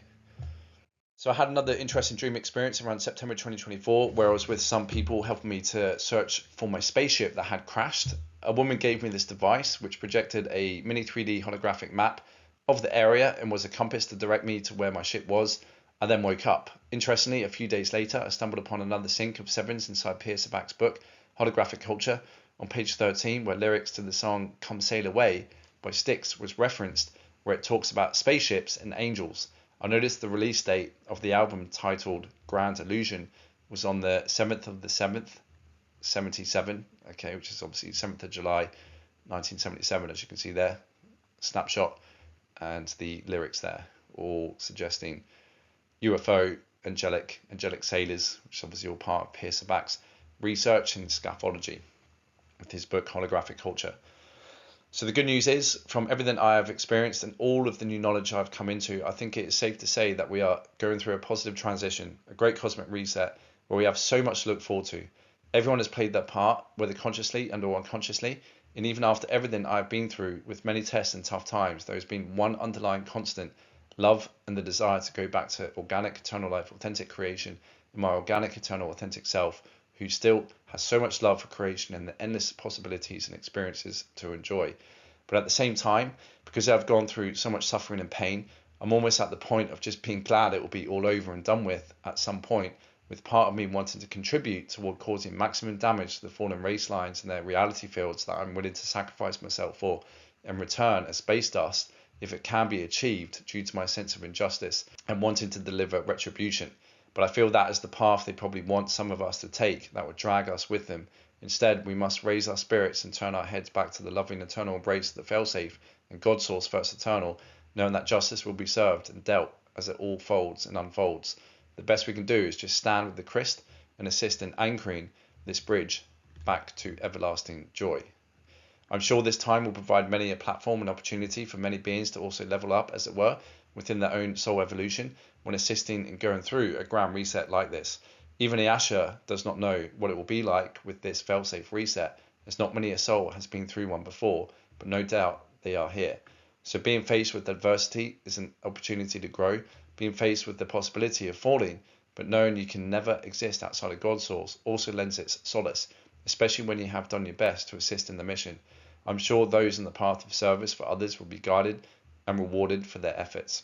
Each and every one of us has a responsibility now to become the change we wish to see and grow into our new potential. A new life and reality beckons, and with our minds we can sail the ever-changing landscapes of creation so that we may come to find the joy, abundance and happiness we have all been looking for. The many trials and tribulations are tests that wouldn't appear in your life if you weren't coded already and able to conquer them. Grit, determination and faith can get you a long way in life. Possessing knowledge only aids in your faith and resolve when faced with evil and adversaries. Hopefully through my story you have gained more faith, hope and wisdom from the knowledge shared. It is no means the end of my journey, but it is a fitting time to conclude the Tales of a Self-Initiate on the 11th day of the 11th month in 2024 as I write this, 7 years since the great sign in heaven in Revelation 12 that kick-started my awakening and activations, a day which is the first day to celebrate the entrainment of the 7th and final Jehovah's trumpet pulse technologies by the chevron burst in the personal shields of all biological life forms on Earth. The next 7 years we have the outpicture of this in Earth's elemental kingdom. So I will share the outpicture cycle and schedule as gifted from Ayasha, speaking one for the MCO AMCC councils, who has done an incredible job to help me see the truth on the planet and to help me separate the wheat from the chaff within the spiritual mystical schools of thought and the occult that I'm eternally grateful for. So here we have the Jehovah's trumpet outpicture schedule. Okay, you got the keys there. TJ stands for Trumpet Jehovah's Pulse Technology. OP is the outpitcher. C is the chevron burst, which is guardian technology that collapse the trumpet pulses, and the SRW refers to the solar ring waves, okay, which is the sun's bardo, which means natural death process. Okay, so the sun is actually going through its death process, which again is another problem, but we're all being assisted in this with the failsafe. So TJ1 outpictured in the 8th and 9th of November in 2024, and the chevron burst MPOP entrained that in May of 2025. Always happens the following year in the May time. The trumpet seals always happen in November, which again Scorpio season, right? And that's linked to the white horse. TJ2, okay, happens in 2025, and that's entrained in 2026 in May, and that's located in Chile-Peru border, and that's associated with the red horse. TJ3 again in 2026 is entrained in 2027, and its area with that seal is located in Cape Cod, Massachusetts, and that's otherwise linked to the black horse. Then we've got TJ4 again 2026, and it's entrained in 2027, I think that should be, and that is located in east of Nassau, Bahamas, and that's linked to the pale horse. Then we've got TJ5 again in 2028, and it's entrained in 2029 of May, and that's located in Copiapó, Chile, and that's linked to the souls of the slain. And you've got TJ6 Firestorm in November 2029, and that's entrained in May of 2030, and that is located in Venezuela and linked to the Great Earthquake. And then TJ7 is in 2030 November and entrained on May of 2031, and that's located off the coast of Charleston, and that is linked to the 7 angels and 7 trumpets. Okay, and so highly recommend those folks who still want to stay up to date with the latest dispensations, head over to arthiers.com and sign on to the live updates with the Hostmasters. It's currently going as of recording this in April of 2025. And as I've alluded to many times in these presentations and in my book, that what was meant to activate 900 years from now is being brought forwards in response to the dark flowering of the grids technologies used by the Fritali. Okay, because things have gotten pretty bad, that they brought forward the activations that were due to take place 900 years from now. It's happening now. Okay, so things are speeding up very quickly, and that's otherwise linked to the 888. Okay, and this was otherwise confirmed to me ever since 8th of August 2024, which again is that 888 date. If you add the 2 + 2 + 4 in the year, that's another 8. And this is otherwise linked to the Whisper Gates, okay, located in Lohas and throughout the earth. That was speculated maybe Australia here in Brisbane and the Gold Coast and Sunshine Coast might be connected into, because I started to see a lot of 888s out picture too, which is then confirmed later when I watched the updates with Ashiana, that they have in fact been activated. Okay, so as above, so below, as within, so without. It was activating the planet, it was activating my template, and I started to see it out picture in the hologram because it was being activated within my personal anatomy and DNA. And if you guys want proof, here it is. This is just scratching the surface of some of the 888s that I've been documenting, which is all around the same region of Brisbane, Queensland, Gold Coast, Sunshine Coast. So an intriguing update in December 9th, 2024, Hostmasters update on the live workshop. Due to the ongoing visible war drama of the grids and interstellar warfare, the 900-year plasma body activation and crystal bridge has been expedited to activate the D-span 8 gates in December 2024 that were originally meant to activate around 900 to 1,000 years time. So things are accelerating exponentially. She also mentions a trans time wars out picture that starts on January 20th of 2025, which is President Trump's inauguration, beginning a gentle evacuation ascension. I highly recommend anyone who has made it this far to also visit arthiers.com and read through the website, purchase, support the latest works of her workshops. To get up to speed, go through the techniques page and start inducing, absorbing, assimilating the ascension sound tones, visuals and mathematics with the poster, symbol codes and other products on offer, so you may saturate your fields and prepare your mind, body, spirit and personal space for hosting the ascension passage over the next 900 years, or what's been expedited, probably the next 7 or 8 years. Here is a breakdown of planet Earth's and all life forms' current situation taken from our highest, titled December 31st, 2012, 13 Days of Christ Mass.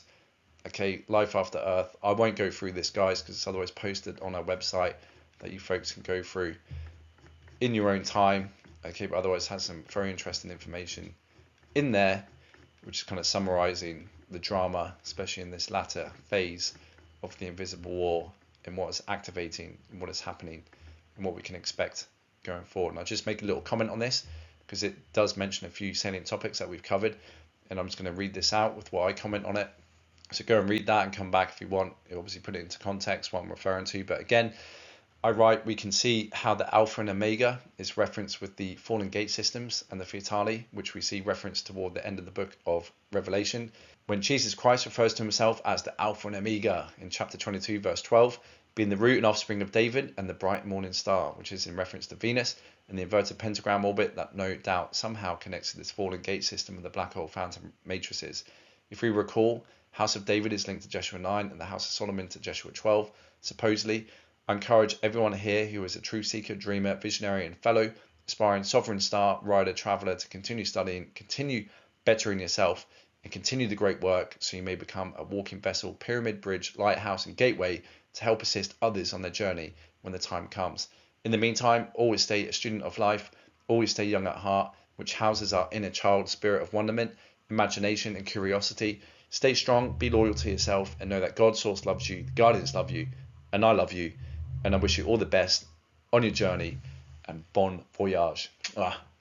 Peace. Thank you so much.